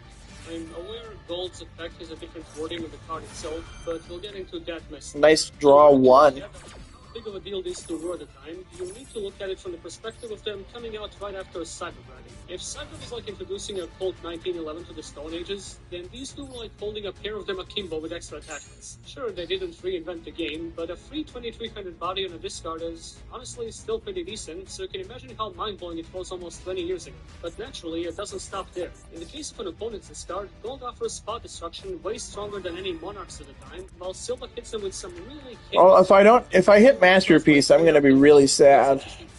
Darkholds counter the usual method of discarding by punishing the opponent with multiple pops or an even more twisted form of hand removal. I hit Masterpiece. Left of hand disposal strategies became even riskier to utilize because of the implication. And I got negated too. Great. Over time due to aggressive hand loops and future support, to the point of turning the archetype into a more obnoxious version of what it countered during its inception, and only recently getting unbanned in Possible after more than a year. It's one of the most notorious Darkhold monsters, as it can still leave the opponent with 1 card on the first turn, or even 0 on occasion, in what's essentially an FTK. All this makes the deck a great choice to pilot if you plan on quitting the game, as you will gradually see more and more people refusing to play with you. So obviously you run it. On the other hand, we have something a bit less psycho.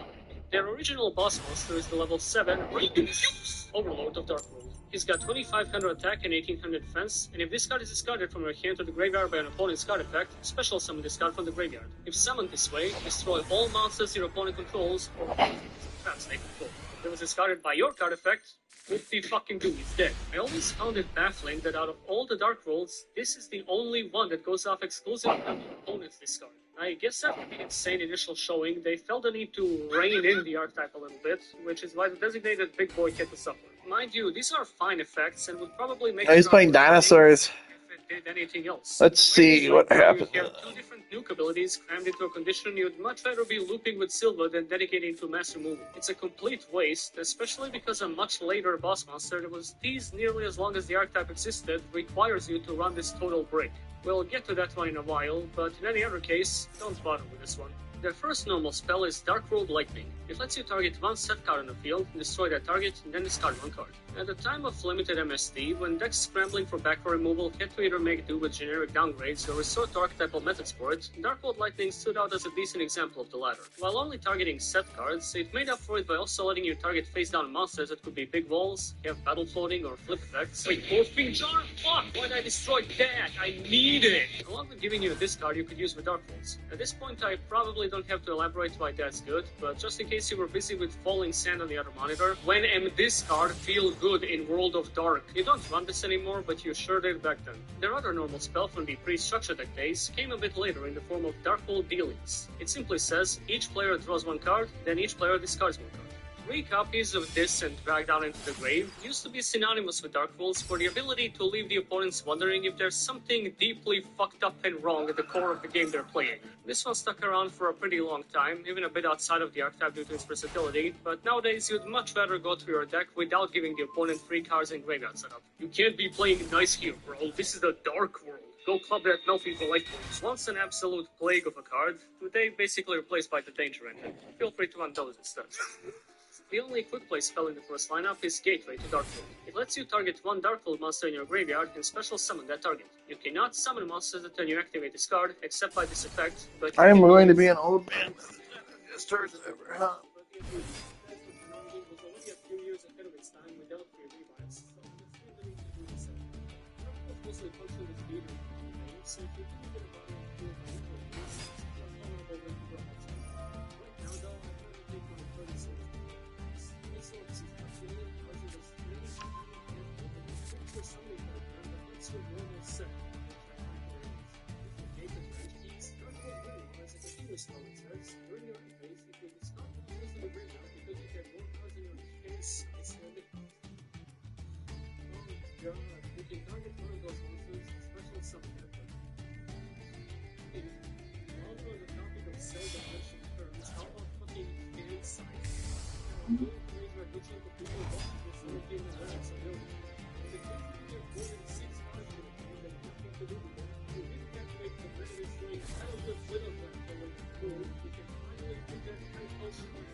Pheasants, and even more peeled pheasants. However, it's the 2011 structure deck gates of the underworld that would usher the archetype into what's easily its most iconic and infamous era.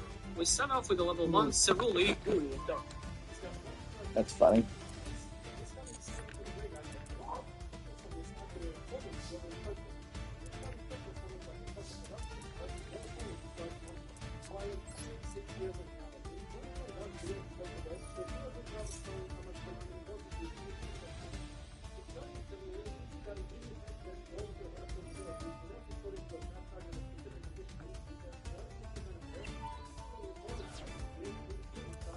Wait, you gave me a token. Are you fucking kidding? You're an idiot.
That's silly.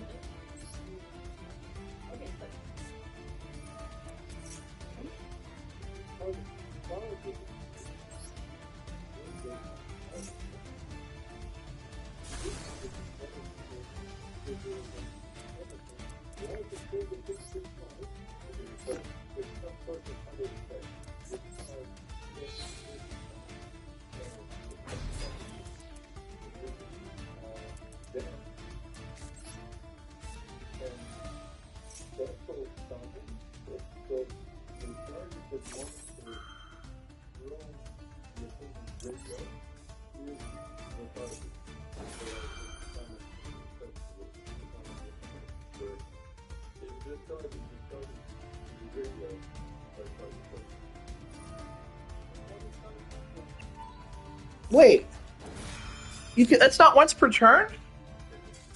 It's stupid.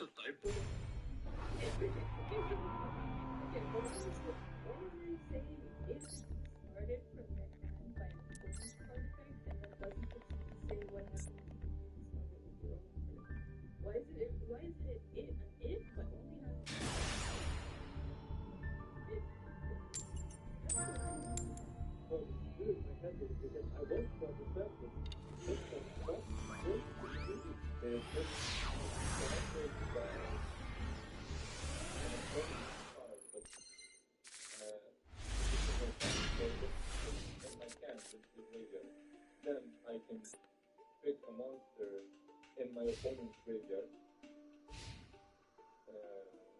Transfer a monster to the opponent's graveyard. So that's one of the first two pending. And why does this happen? In what conditions? It makes this card started by a card effect. The card is supposed to fix it with opponent's card.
You're pretty much never going to lose. Speaking of horrific wording and effects only when you use their first review is their platinum. It's a level 6 with 2 attack and 20 defense, and sports some familiar charming text saying it's not discarded from the beginning of my card attack, it was discarded from your field to trigger an opponent's card attack, target one king monster on the field, special summon this card, and then target if any is time to learn.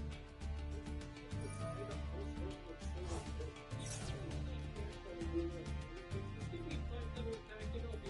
Nobody says this makes you take person. The only reason you never really use this for the whole case is some very specific action.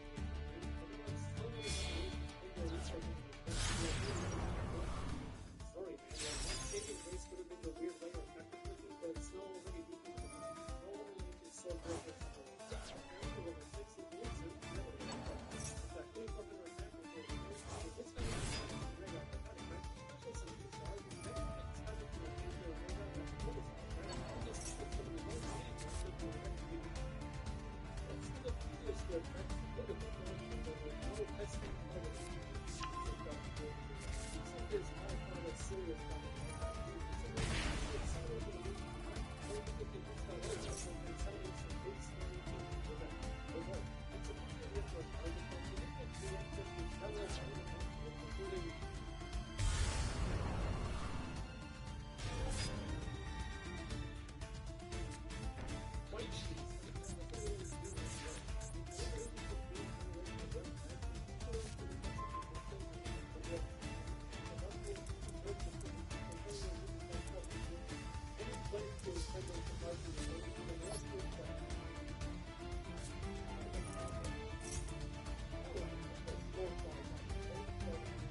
This is really funny. This guy negated this.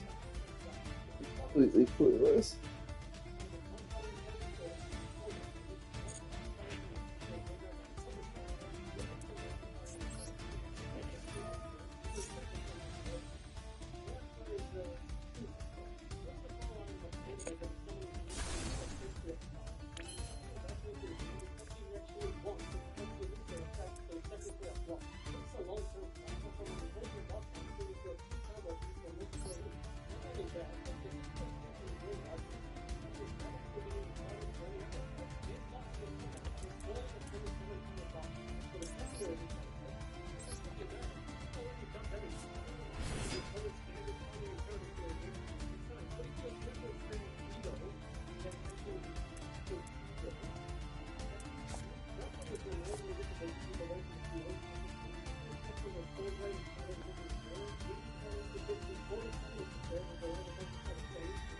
Oh.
Easy.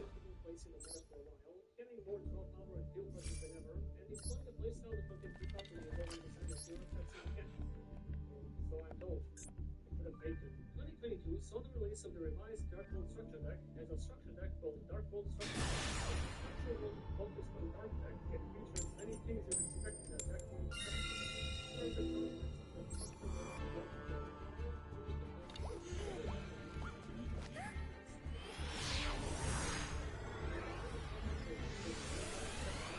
special summon Breeder Field, then discard the special summon Breeder Field, one of your team monsters that is banished or your hand or ring. You can only use this effect of power from its Dark World once per turn. All that breaks people. It's not a bad card, but it feels excessive. It's looking Dark World in a summon deck already prepared by the foe. Secondary effect giving you another summon that makes sense when you can't attack the field. To build a field. It could theoretically be a good extender depending on the circumstances, but most people don't find that information to make those problems.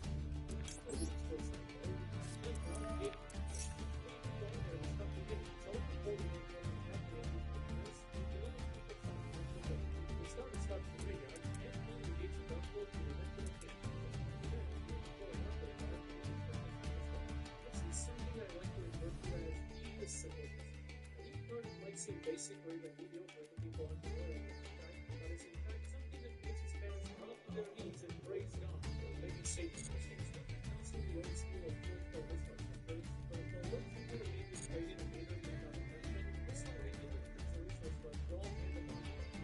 With the funniest decision that could have possibly made it, the search is not a mistake. Or we say son if we wanted more, it would be son. This user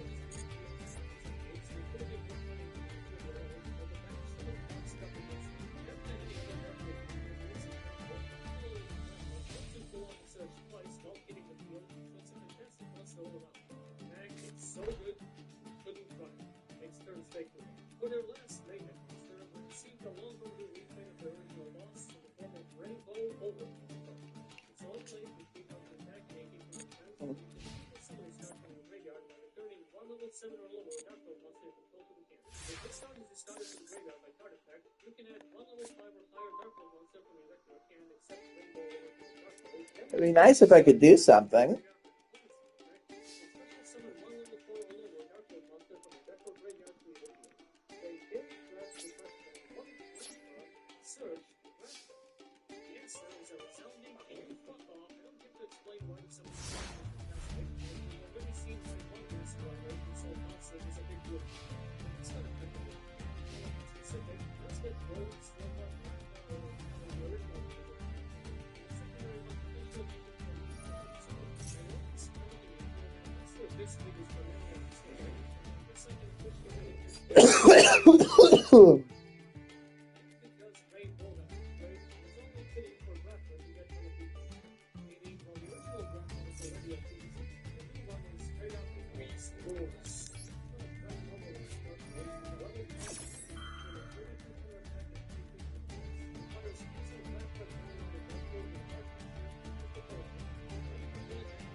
Super graphic and I can put the footage.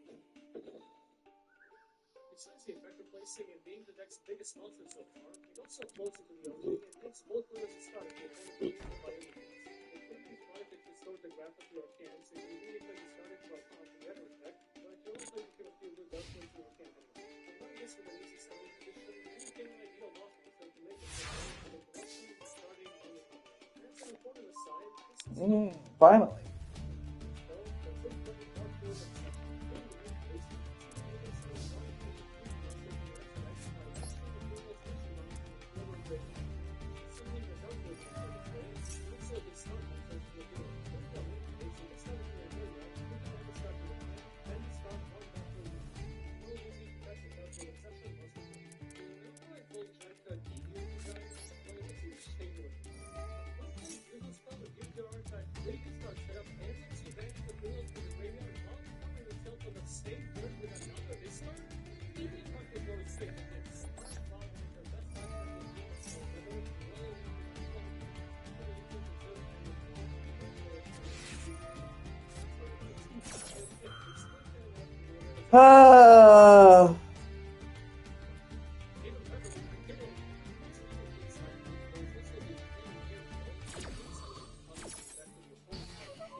Still let the players clamoring for that one mystery card.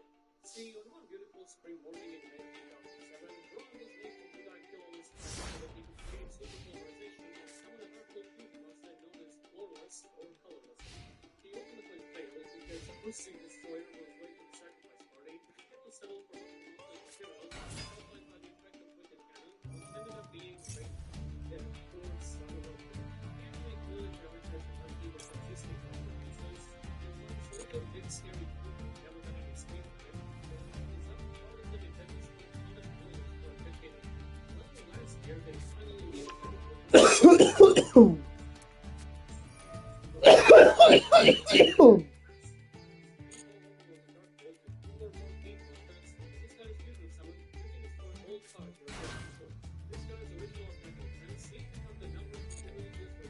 That's not gonna work, dude. I'm pretty sure that doesn't work at least.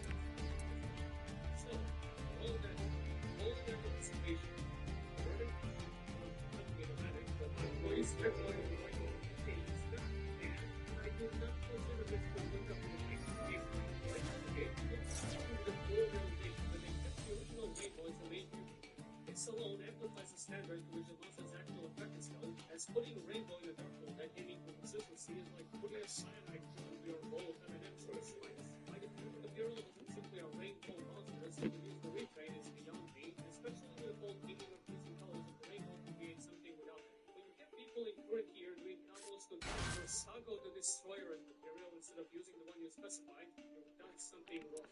At least they removed the super poly requirement. Super unusual one.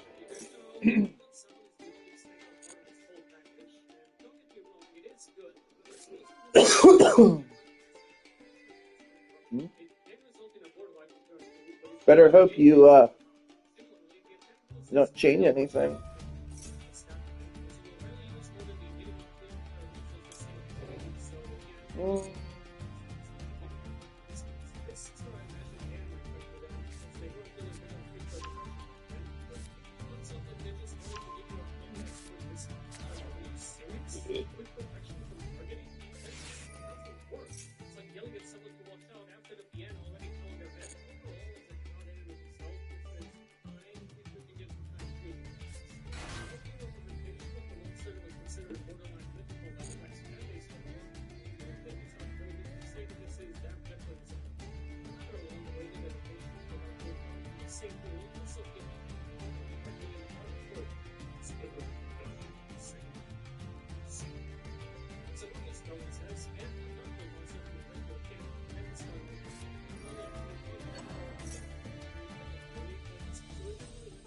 What are you doing, dude?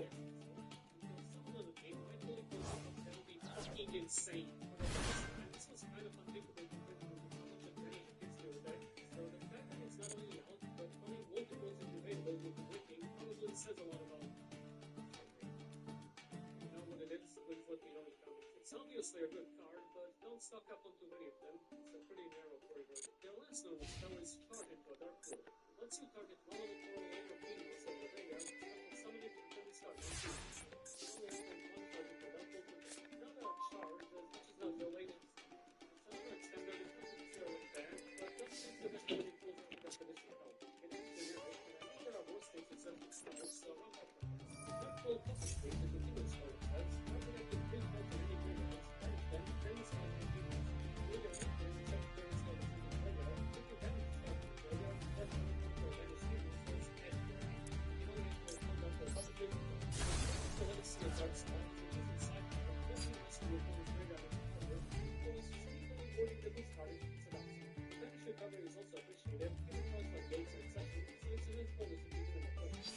What to add? Do I add diagram? Do I add masterpiece or do I add? Oh, I'll add masterpiece. Fuck it.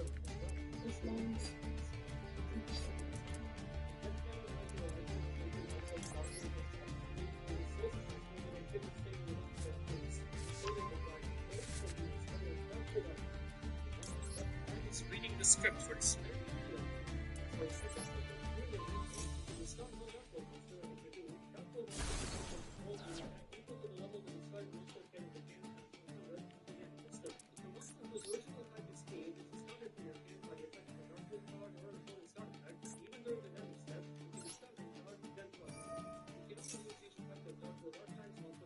This is a phenomenal one. Pretty much everything about it is good. Simple discard enabler, potentially huge attack boost their whole field, and a double draw with another discard that you can activate as a response to the first attack. I mean, you know it's going to be a good card when it pulls out even during the damage step. With custom oil, you see the dice, that's it. Again, 1 in 1 is ideal,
Well, if it's a lightning storm and you use it, then you're actually going to lose. So hope that it isn't if you're using it.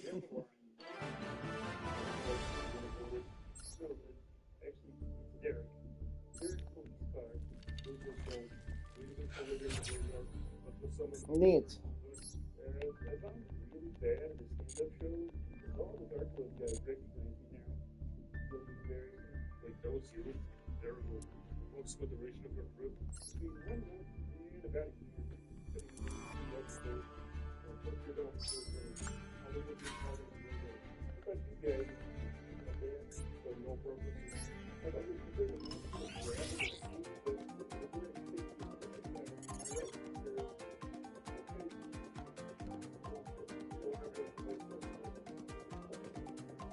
I think Heated Hearts is the normal monsters, yeah.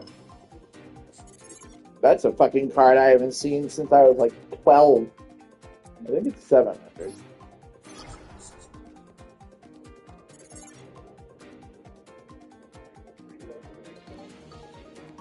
I think Peacock.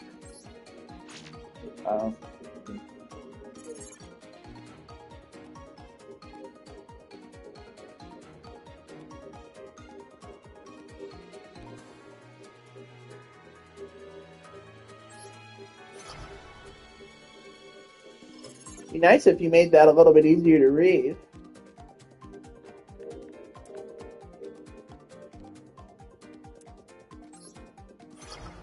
I almost got that wrong. I thought it was nastier for a sec.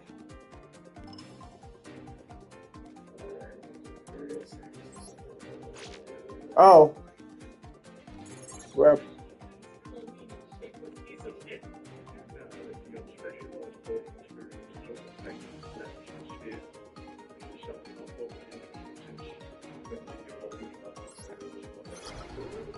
I guessed on that, but sure.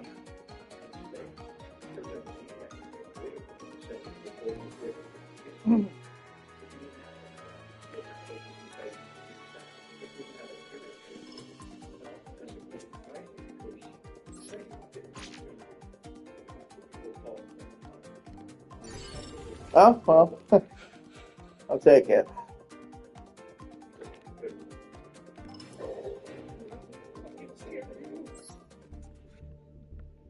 What do I have to do here? 100,000 battle damage. It's gonna take a while.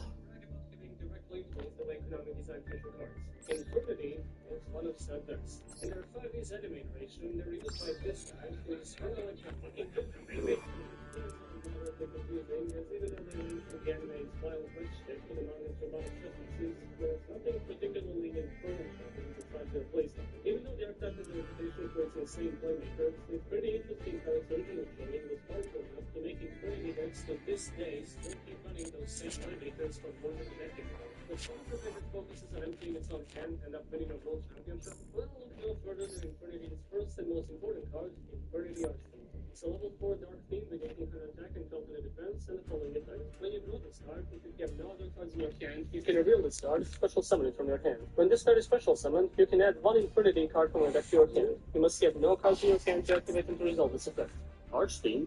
More like the patron saint of top. The most important part of this effect is not what's written on it, but what's not written on it. See, back in the day, we didn't have all these silly card once per turn effects, and around the end of the Synchro era, we started realizing we took it for granted. Archfiend can infinitely reuse his effect upon every special summon, which is infled to infinity, becoming one of the first obnoxious board setup decks in the game. The empty hand requirement is something the deck is built around, so it might as well not be there, but folks that are really in a pinch can always resort to the certified infinity trick of setting a monster in the back row and hoping the opponent doesn't ask any questions.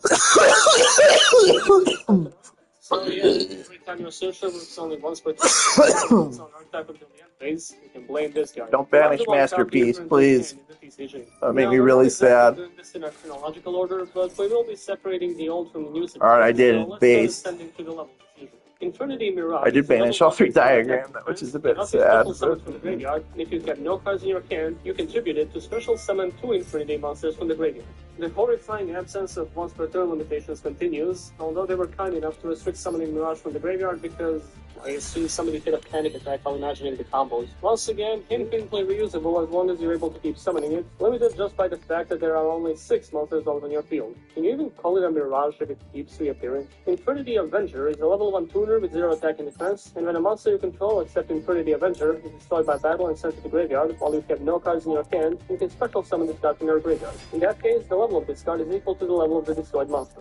Well, with those stats, this Avenger is not taking on Thanos anytime soon, but he can help out in other ways. This is your only level 1 tuner, and that's why you run it. The summon and level modulation ability actually used to be pretty fine, but the condition is still tricky to rely on today. Still, this guy will be spending most of his time in the graveyard, so there is a non-0% chance you might get some use out of the effect. It's another fine one-off.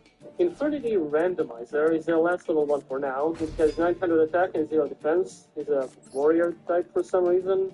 And again, this honestly doesn't look like anything to me. And once per turn, while you have no cards in your hand, you can draw 1 card and reveal it. If it's a monster, inflict damage to your opponent equal to the level of that monster times 200. If it's a spell or trap card, you take 500 damage. Well, the artwork and the effect might seem freaking ridiculous, but it actually did used to be played in stun variants for draw power and easy conditions, since you'd basically be setting back row all the time. Somehow this one is a once per turn, but only a soft one, so you can actually stack 3 randomizers if you're lucky enough. The burn damage is not too big of a deal. Really, if you think about it, it's just 2 hells of 1 Abati. It's hardly a viable card nowadays, but it does have a short history of usage. Now we're delving into the other side of the spectrum of poorly thought out infinities, those being the ones that just suck ass. The first one being Infinity Dwarf. It's a level 2 warrior with 800 attack and 500 defense, and while you have no cards in your hand, it gives all your monsters piercing damage. Oh, this one's really good against Steel Stone. Just remember to run Voidher Mirror Road Swords. Infinity Beetle is a level 2 tuner insect with 1200 attack and 0 defense, and while you have no cards in your hand, you can tribute this card to special summon up to 2 Infinity Beetles from your deck. This was good when you only needed 2 Trishulus to win the game, as opposed to 3 with a set of farming games behind it. Still, it's pretty cool if you're one of those people that gets hard over double tuning, call that jacking off, if you will. Infinity Necromancer is their first level 3. It's got 0 attack and 2000 defense, and when this card is normal summoned, it is changed to defense position. If you have no cards in your hand, this card gains the following effect. Once per turn, you can select one Infinity monster in your graveyard except Infinity Necromancer and special summon it. This is Archfiend's partner in crime. It's a built-in wolf artifact for basically no cost, and once again, it's not a card once per turn. At this point, it's just getting comical. Alongside Mirage and Archfiend, this is your main loop enabler, completing the freaky trio that lets you projectile vomit your entire extra deck onto the board until there's no space left. The worst or best thing, depending on your liking of the deck, is that this is not even the end of the Infinity combo machine, which will later extend way into the spell and card lineup. Infinity Knight is a level 3 with 1400 attack and 400 defense, and when this card on the field is destroyed and sent to the graveyard, you can discard 2 cards for special summon from the graveyard. The manga iteration of Infinities marks the first chess-based visual teaming of an archetype since Chess Archfiends, and this time they unfortunately seem to have cared a lot less for the chess than for the Archfiend. You're not this desperate for a personal hand grip, and even if you were, there are better options both for that and for the Infinity Beast is a level 3, guess what, that's right, it's Beast. It's 1600 attack and 1400 defense, and if this card attacks while you have no cards in your hand, your opponent cannot activate any spell or trap cards until after the damage step. Yeah, I always Oh, you're good. Hi. The message I sent you? I'm in the middle of a door right now, so I haven't had the chance to look. You don't even have to. Yeah, I'll check when I get a minute. It's just my timer's starting to run low. You're good, bud. I was on the phone, and I'm playing that Pokemon-like game is a perfect game to play when I'm on the phone, because I don't really die. If my Pokemon faint, or they're called Temtems, if they faint, then I just wake up at the Poke Center. Like, it's not the, you know what I mean? I don't have to go get my bag back. I don't have to fucking worry about someone stealing my shit. It's like easy to play. Like, I don't have to listen for zombies. It's easy. I was standing there talking to Shannon. She's yelling at her kids. I'm just sitting there kind of like uncomfortable, but not. I look at the screen and there's someone standing next to me whose name was Big Dick Daddy. Yeah, I saw you messaged me that. Was that all the message was? I thought there was that's all it okay. Was. That's all it was. Yeah, I saw that. That shit had me fucking dying. Alright, time to lock this guy out of the extra deck. This deck is so funny, dude. Does it keep winning?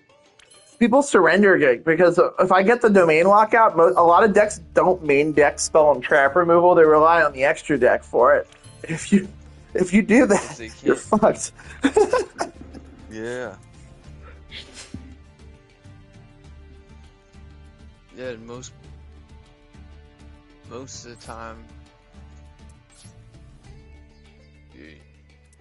Yeah, I mean, like, there's very few decks. A couple of decks, like the deck Tenpai that I have, they play board nukes. So but the thing is that I do have ways of negating Raigeki and Feather Duster, because one of the traps I play, like I said, that Apophis thing, I can negate anything with that, as long as it's not a counter trap, because you can't respond to counter traps. You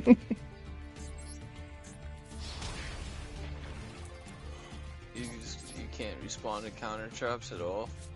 You can only respond to counter traps with other counter traps. Counter traps, yeah. There's a couple exceptions to that. I think there's an Abyss scale for the Mermail theme. There's one for spells and one for traps. The spell one can negate Super Poly technically because it doesn't activate. It just it's a mandatory trigger, and there's other cards that are mandatory triggers, like the trap version might. I'm not sure about the counter trap one, but I know that the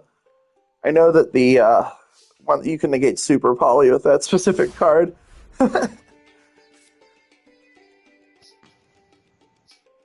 Running a lot of Super Polys today, but nobody could use it against me because I have Domain out. And a lot of decks are trying to do shit that mess with my extra deck, and they can't do it because I don't play an extra deck. So that shuts out Dogmatica Maximus, which is a pretty annoying card.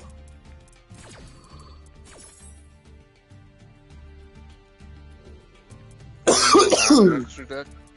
I don't play. The only card I play in my extra deck is there's a pendulum that summons itself. It's tribute fodder, but that's the only thing I use.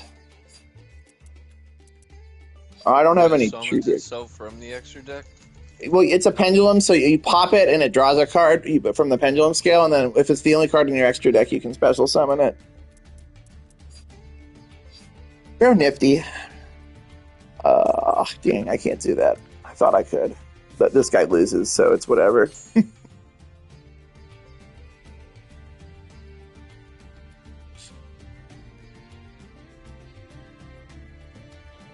It's so weird to be playing this deck again, dude. It's been so long. This deck was relevant when I was still in college. Holy shit. He scooped. Bet. So I remember... I think the set with Masterpiece came out, like, right around when Lynx dropped, if my memory is right. I can't remember, though. All right, I'll get a rank up if I win this one. That's pretty dope.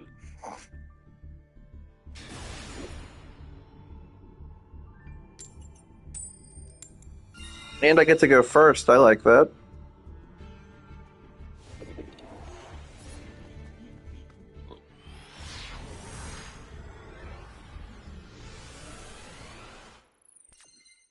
I could have sworn one of the True Dracos had the 28,000 line for the Monarch field spell, but I guess I'm misremembering.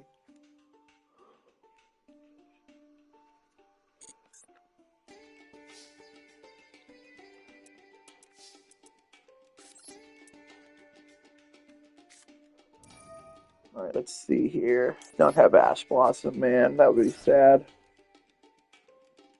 Don't get Ash Blossom? Rip. If I Desires here, this is going to be really risky, but I'm going to do it anyway, because YOLO.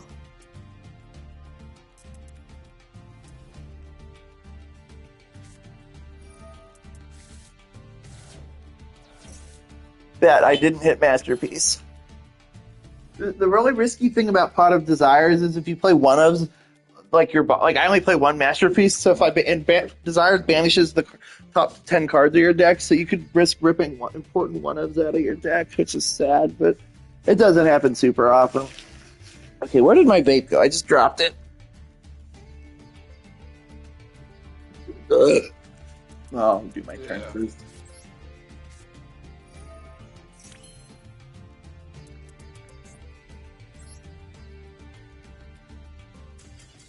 I scooped that. That's a free rank up then. I'll take it.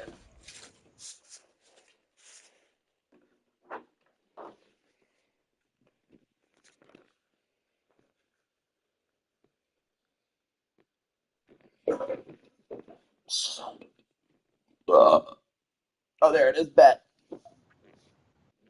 Well, I'm at Master 2 or Diamond 2 now. If I'm lucky, I can make it to Master tonight.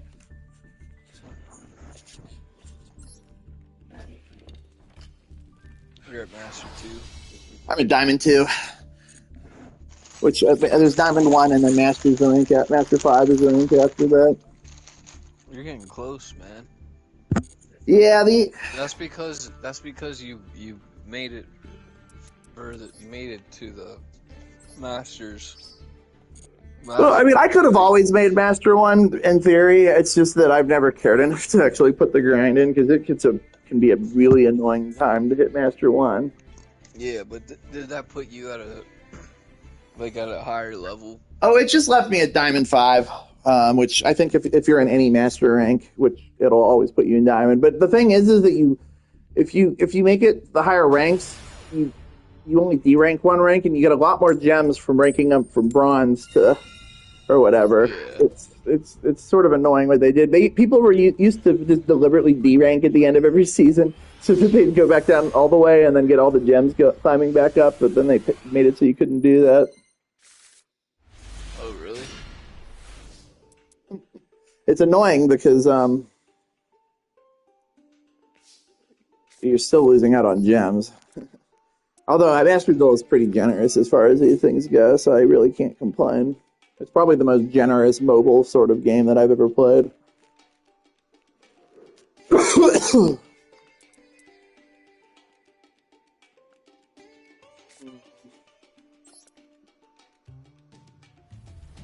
I can draw if I do that, I guess.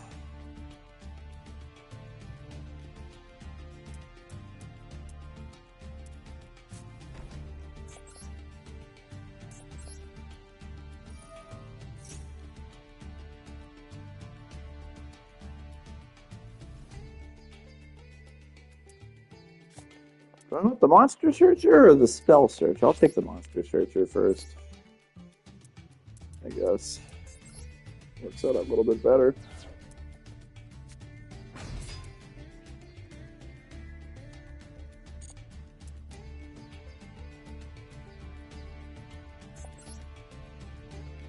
Yay, drawing cards.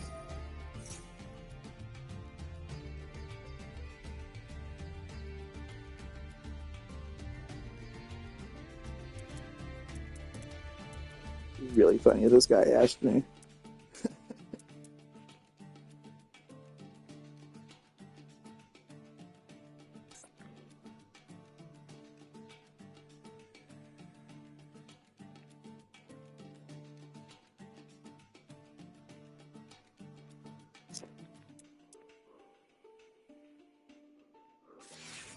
He really did it. Dude, he asked me drawing one card, and he made my True Draco thing live. That was incredibly stupid. That's just a straight up 1-for-1 right there.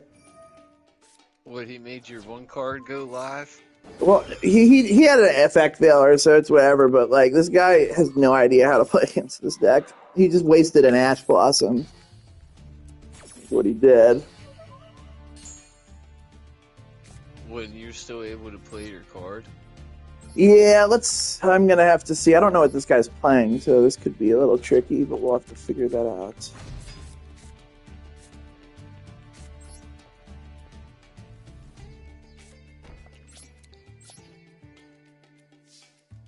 Fortunately, I didn't get the one I wanted. I have the spell searcher instead of the trap searcher.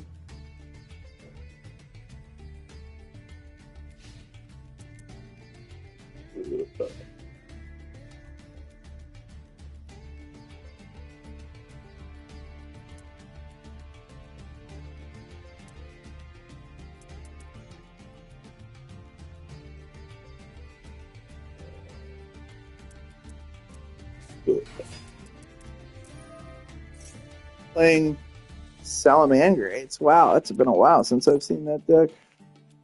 Fortunately, I probably lose here because I don't think I can get around. Because I don't have anything to stop him, and Salamandrate can hit really, really, really hard.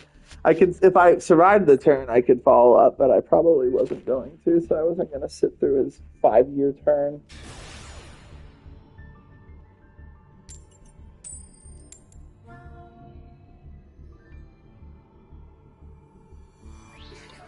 Oh, it's almost midnight. I can file my unemployment. Cool. Nice.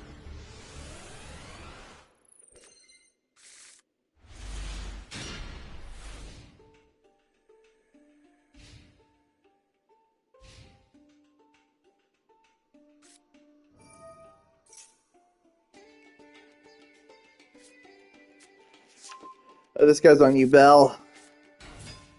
Good. Oh, good. This deck is one of those decks that takes 7 years to make its turn.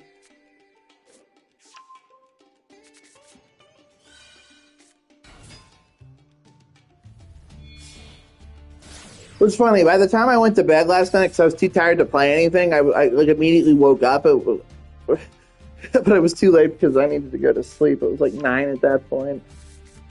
Oh man. It's every time I do shit with Adderall, it always kicks in right as I'm trying to go to bed. It seems like, or like I get awake right as it's time to sleep. I hate when that happens.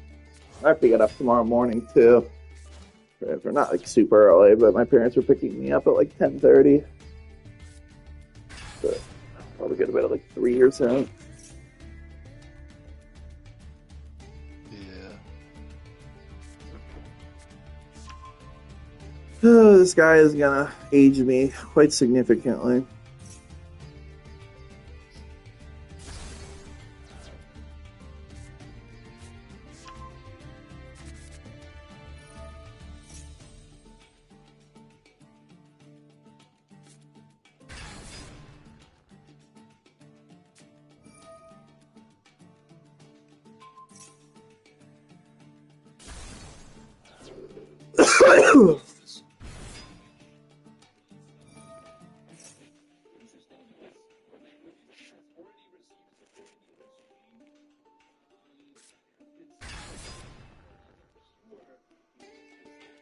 I seriously don't get how anyone has fun playing U-Bell. This deck it just takes fucking forever to do anything.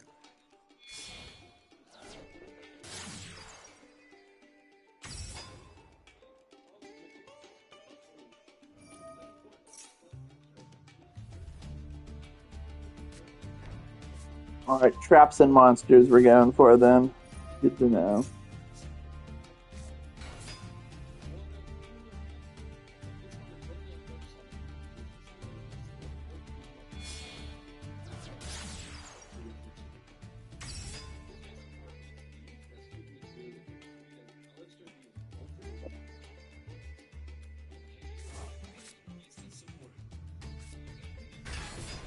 Oh, this guy probably loses really hard, so it doesn't matter.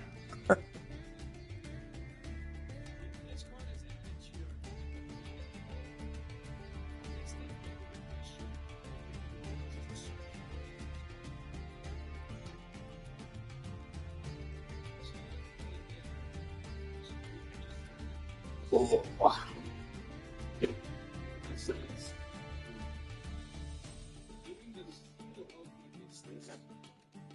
Ah.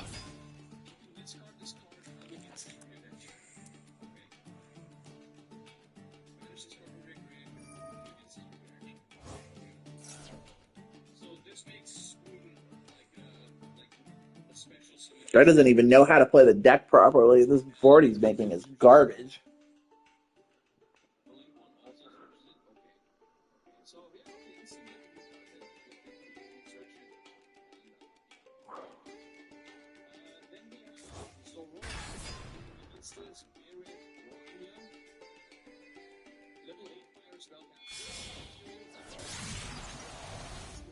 Appaloosa, that's still not going to do anything, dude.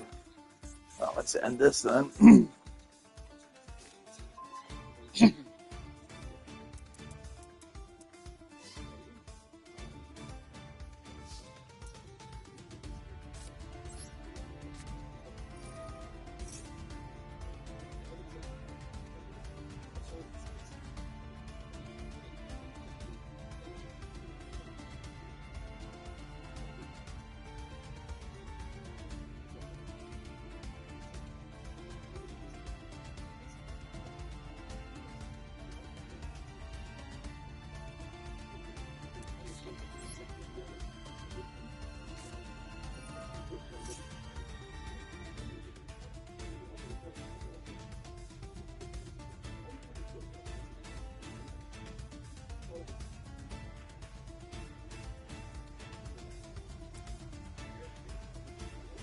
I guess I'll add I'll keep hold on to return. That's probably more useful here.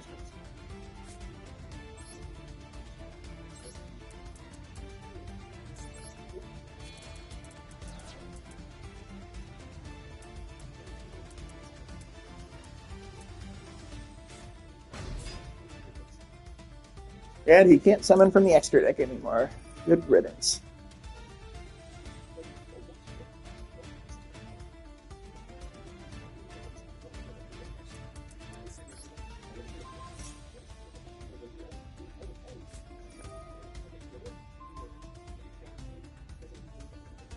Damn it. I just killed my own Pokemon. Rip. I hate when I do that. I accidentally choose the wrong one.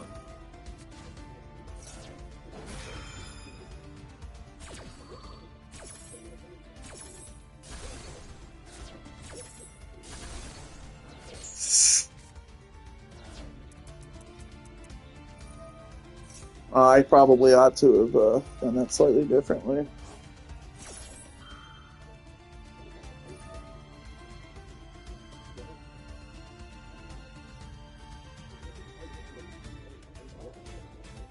And I'm so mad. I bought a drink at Sheets before I went home, and I left it. And I started drinking, and I left it in my car. I don't feel like going back out now.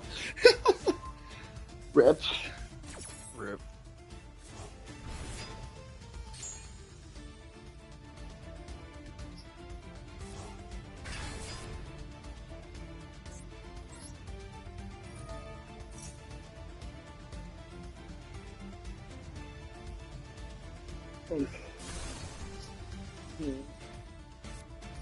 Roll. Huh. That's cute.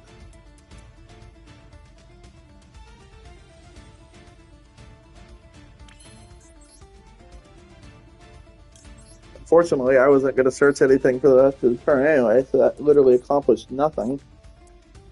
Oh, I'll...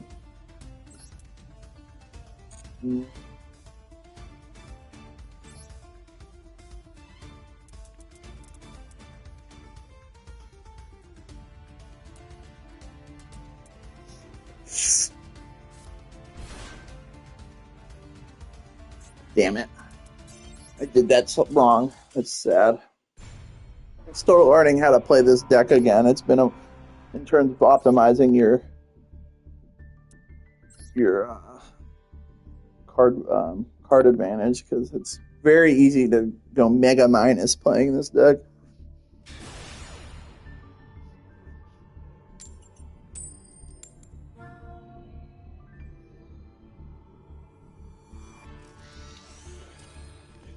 Oh, he made me go first. I bet this guy's on Tentai then. Shouldn't have told me that.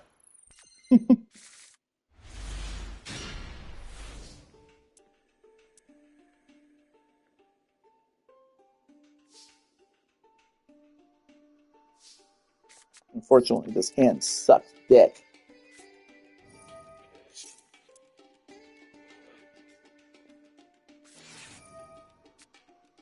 Max C, I mean, okay. I wasn't necessarily going to special summon.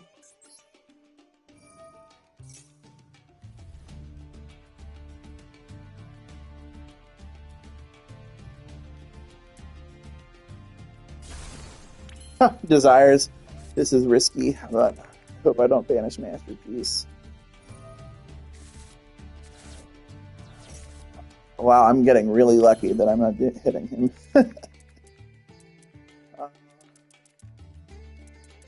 Still don't have any monsters I can do anything with.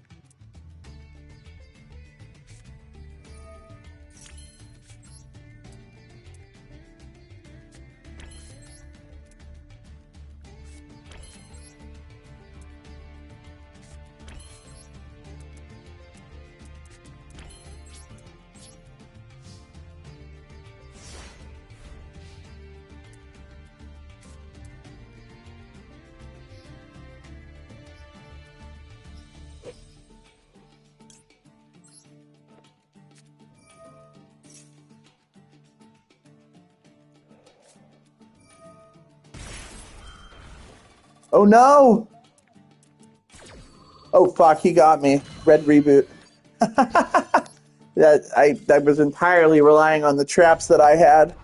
Fuck, I just deranked. Damn. Fucking red reboot is such a sacky card. It's a counter trap you can activate from your hand by paying half your life points, and your opponent can't activate traps from the rest of your turn. It negates a trap, but it lets your opponent set a trap from their deck. The issue there is that my back row was full, so I couldn't even get anything off of that. I bet you that it was on Tentai. Yeah.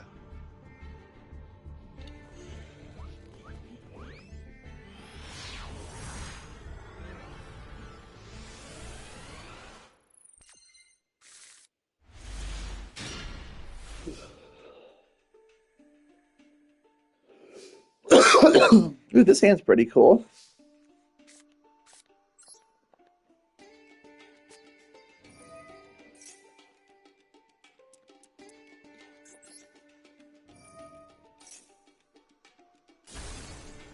Monarch Stormforth. It's a silly card to have here, actually, because it means that I don't know if I necessarily want to tribute summon right now. Whatever, I'll hold on to it.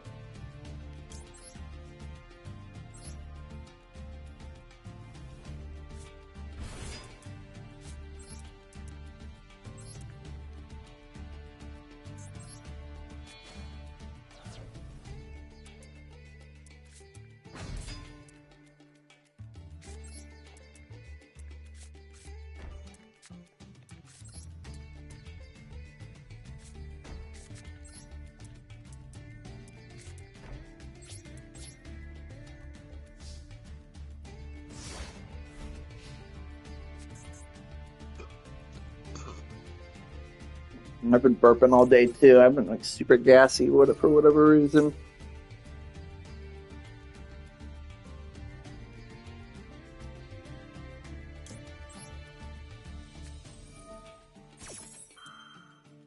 You keep killing me.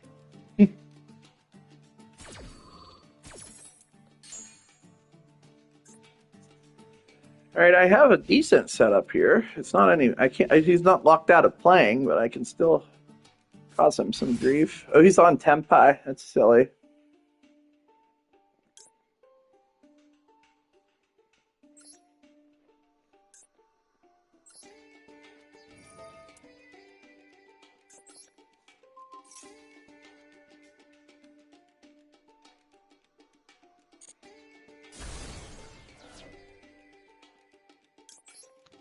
Normal summon vet too, so you better have something you can do besides that.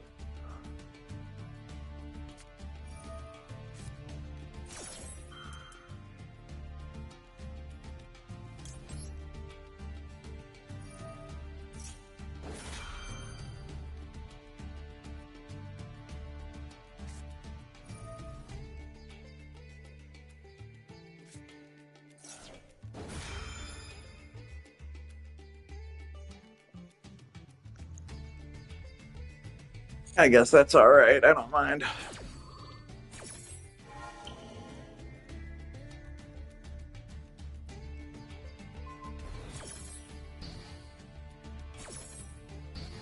He's already normal summoned, so I'm assuming he's pretty cooked.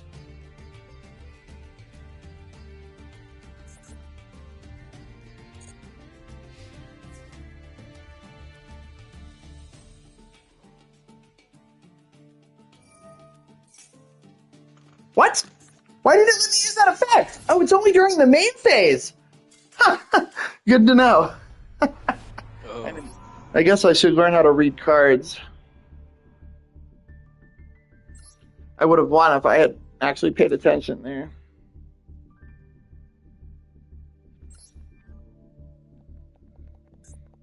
Darn. It's annoying losing the fucking crayon eaters that play that deck too. Crayon eaters.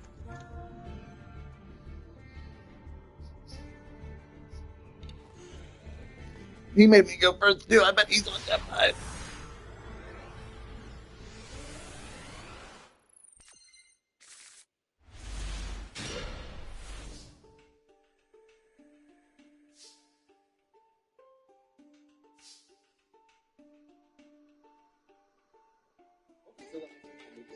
This is a pretty dope hand.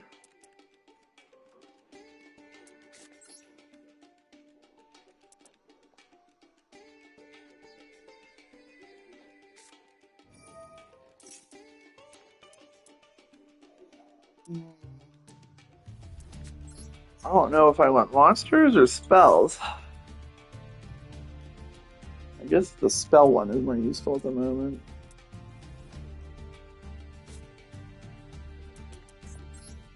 Might as well use this thing.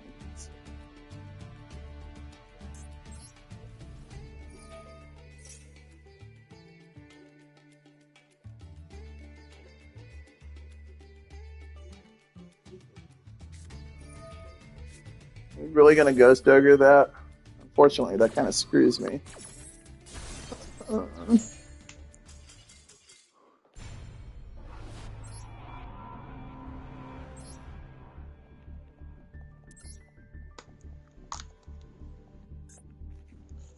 I'm probably gonna D-rank if I lose this one. That's why ranking up is kind of, yeah, this is the rank damage. This is why ranking is annoying because it's super easy to fluctuate there. Yeah, especially if you're brick. Yeah. And this deck is fairly bricky.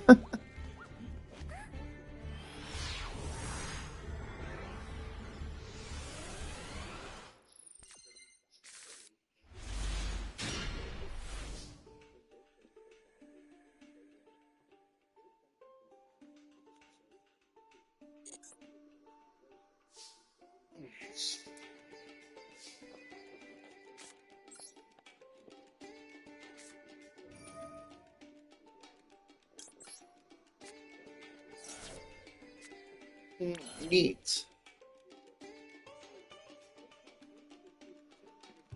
That's interesting.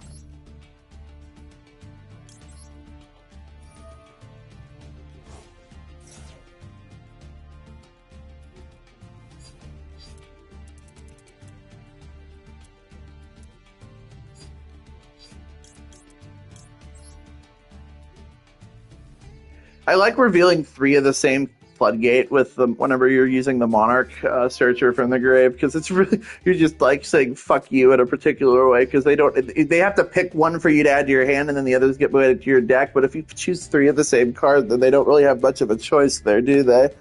No. You're right.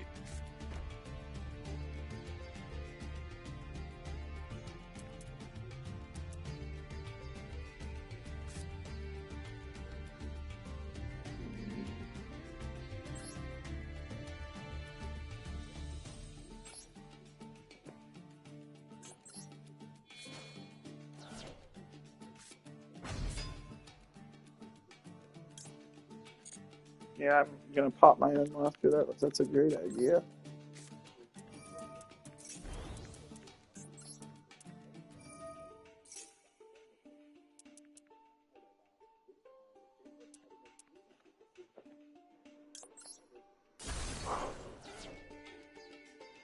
Well, here's the masterpiece. Good shit.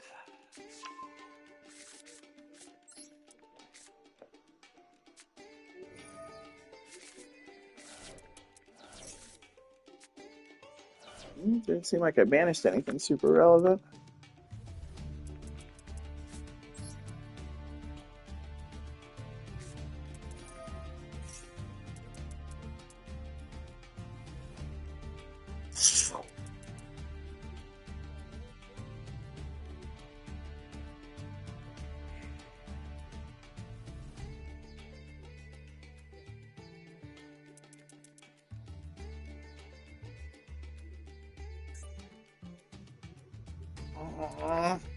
I don't know what to do here.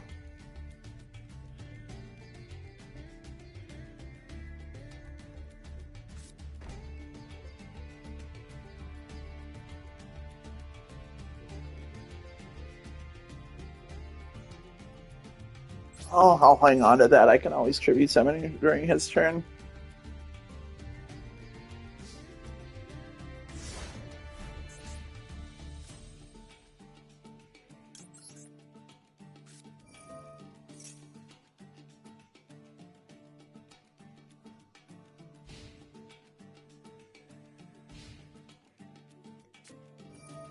He's playing Bestials. That's silly.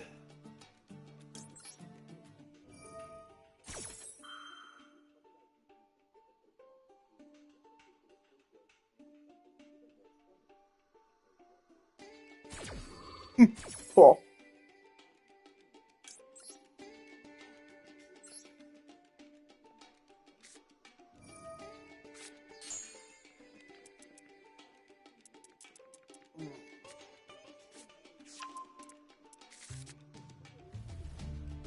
Okay, he is a light. I'll have to keep that in mind against this deck.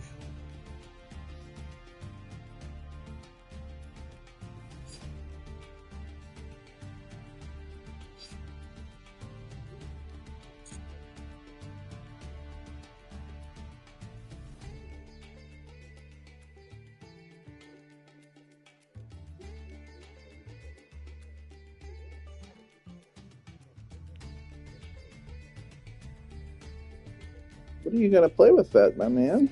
Taking a while. Grass. That's cute.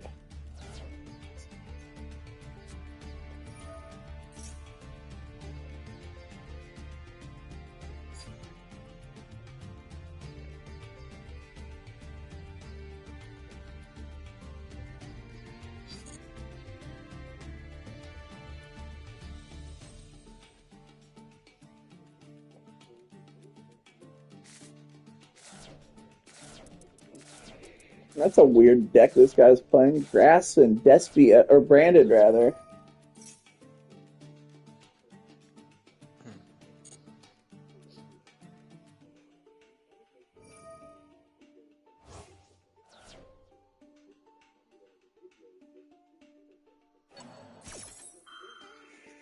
Branded Fusion.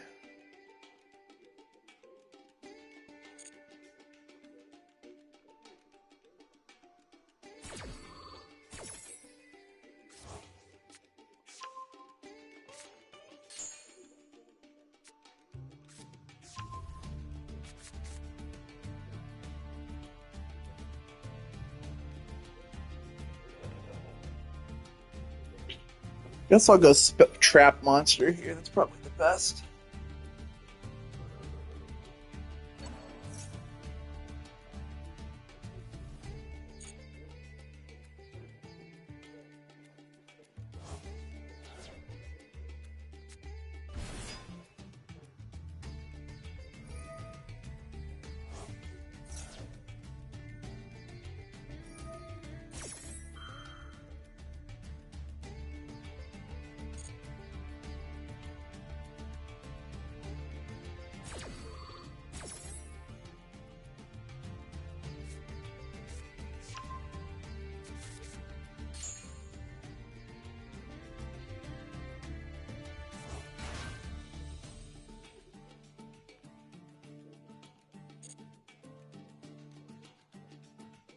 Yeah, try to use that Cortesia, I dare you.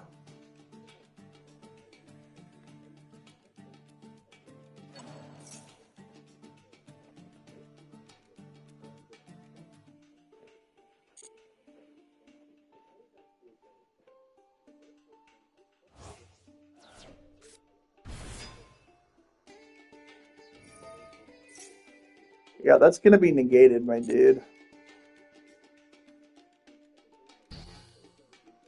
This guy has no idea what he's doing.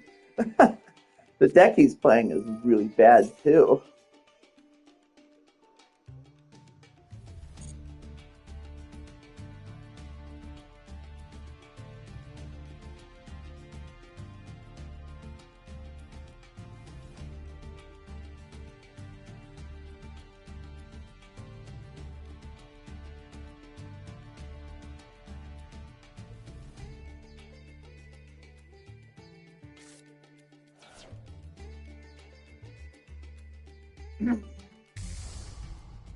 I can play the actor. I wonder what this thing do.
I got Masterpiece out. He's a work of art.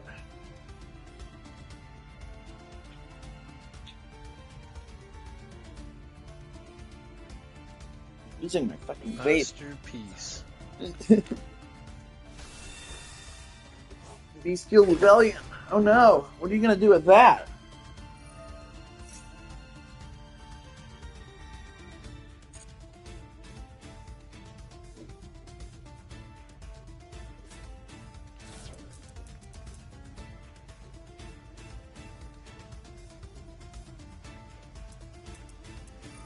Branded Sword. I don't think I've ever seen this card before. There's a reason I haven't seen it before, because it seems really bad.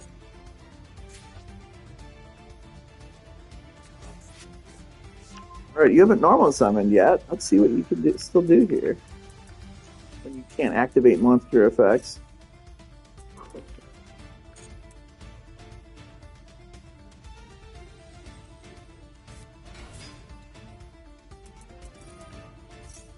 Your effect is still negated, dude.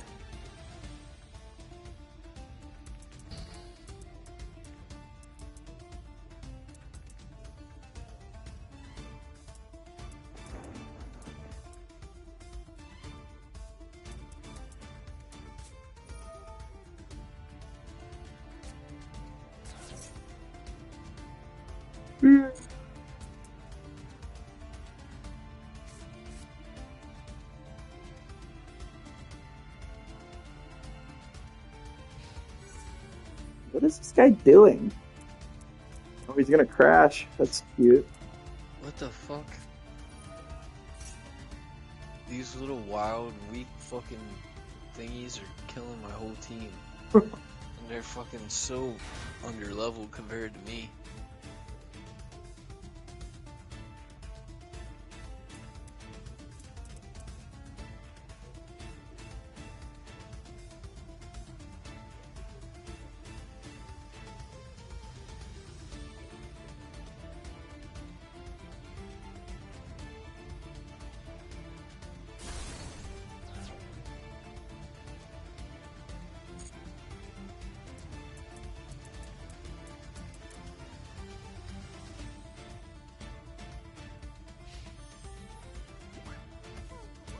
I guess I can pop something, if it's worth doing here. Nah, I'll hold on to it, because I can shuffle that shit back into my deck.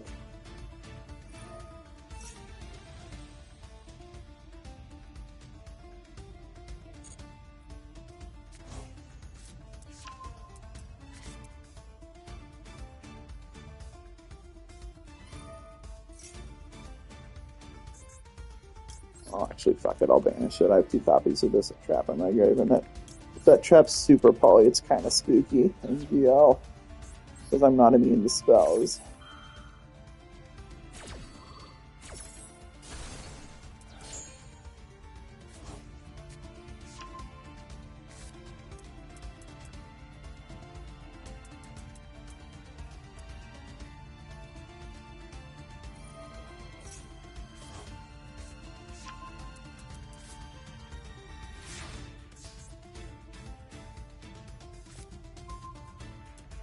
I drew Stormforth. That's so funny. I guess I can tribute one of his Nogs then, huh? Oh, I also have Diagram Hat still. I completely forgot about that.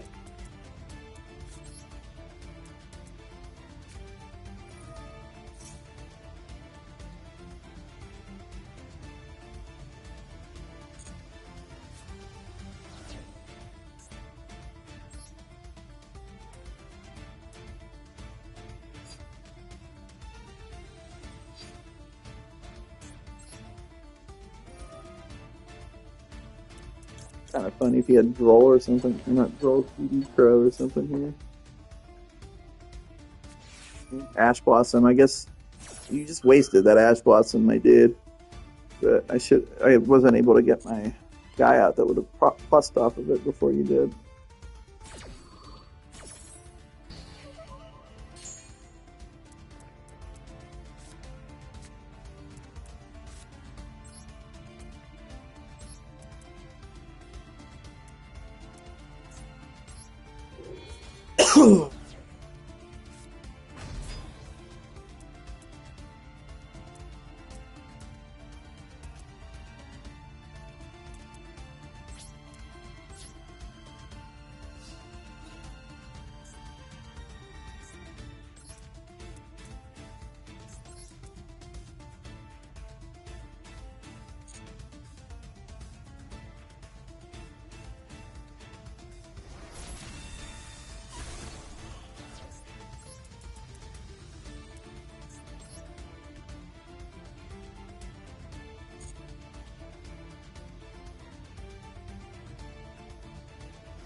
I guess I could add a monster to my. Oh no, I know what I'll do. I can draw 2 from that. That'll work.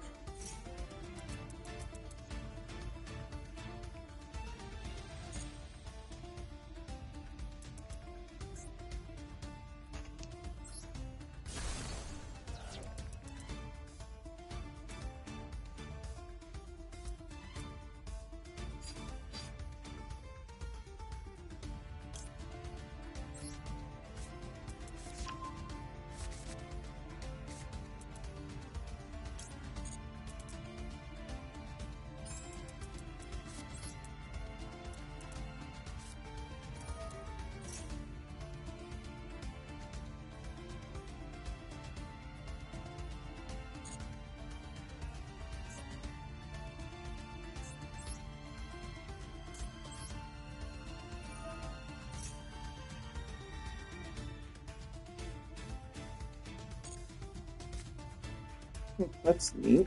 I'll take that.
I can pop his, what's it called? Branded fusion with that. I guess.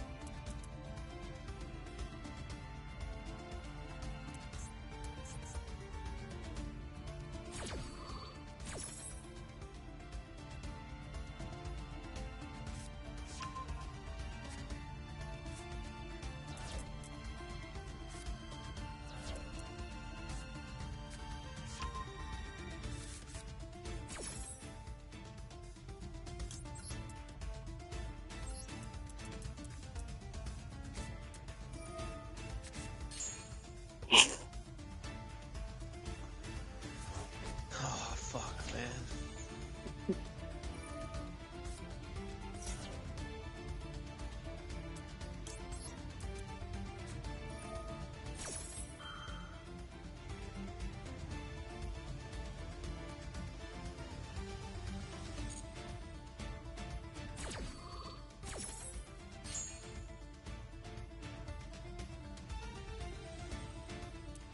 Oh, I couldn't use it because he had didn't have a monster out. That's why. All right, dude, you still can't activate monster effects. I don't know what this guy is trying to do. He keeps activating once per turn effects that he can't use again on a board that will never allow him to do that.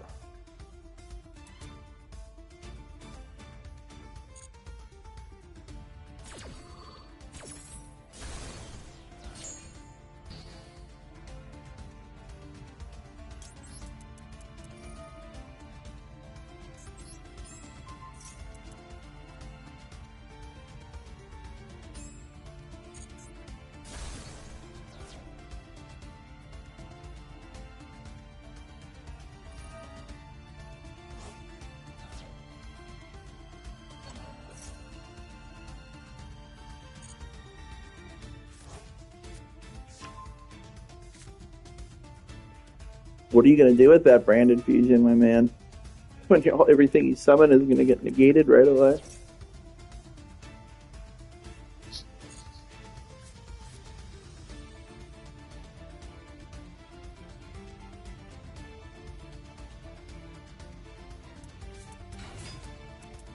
That Aluber is going to be negated too. Oh, you actually realized it. Okay, he surrendered. Good to go.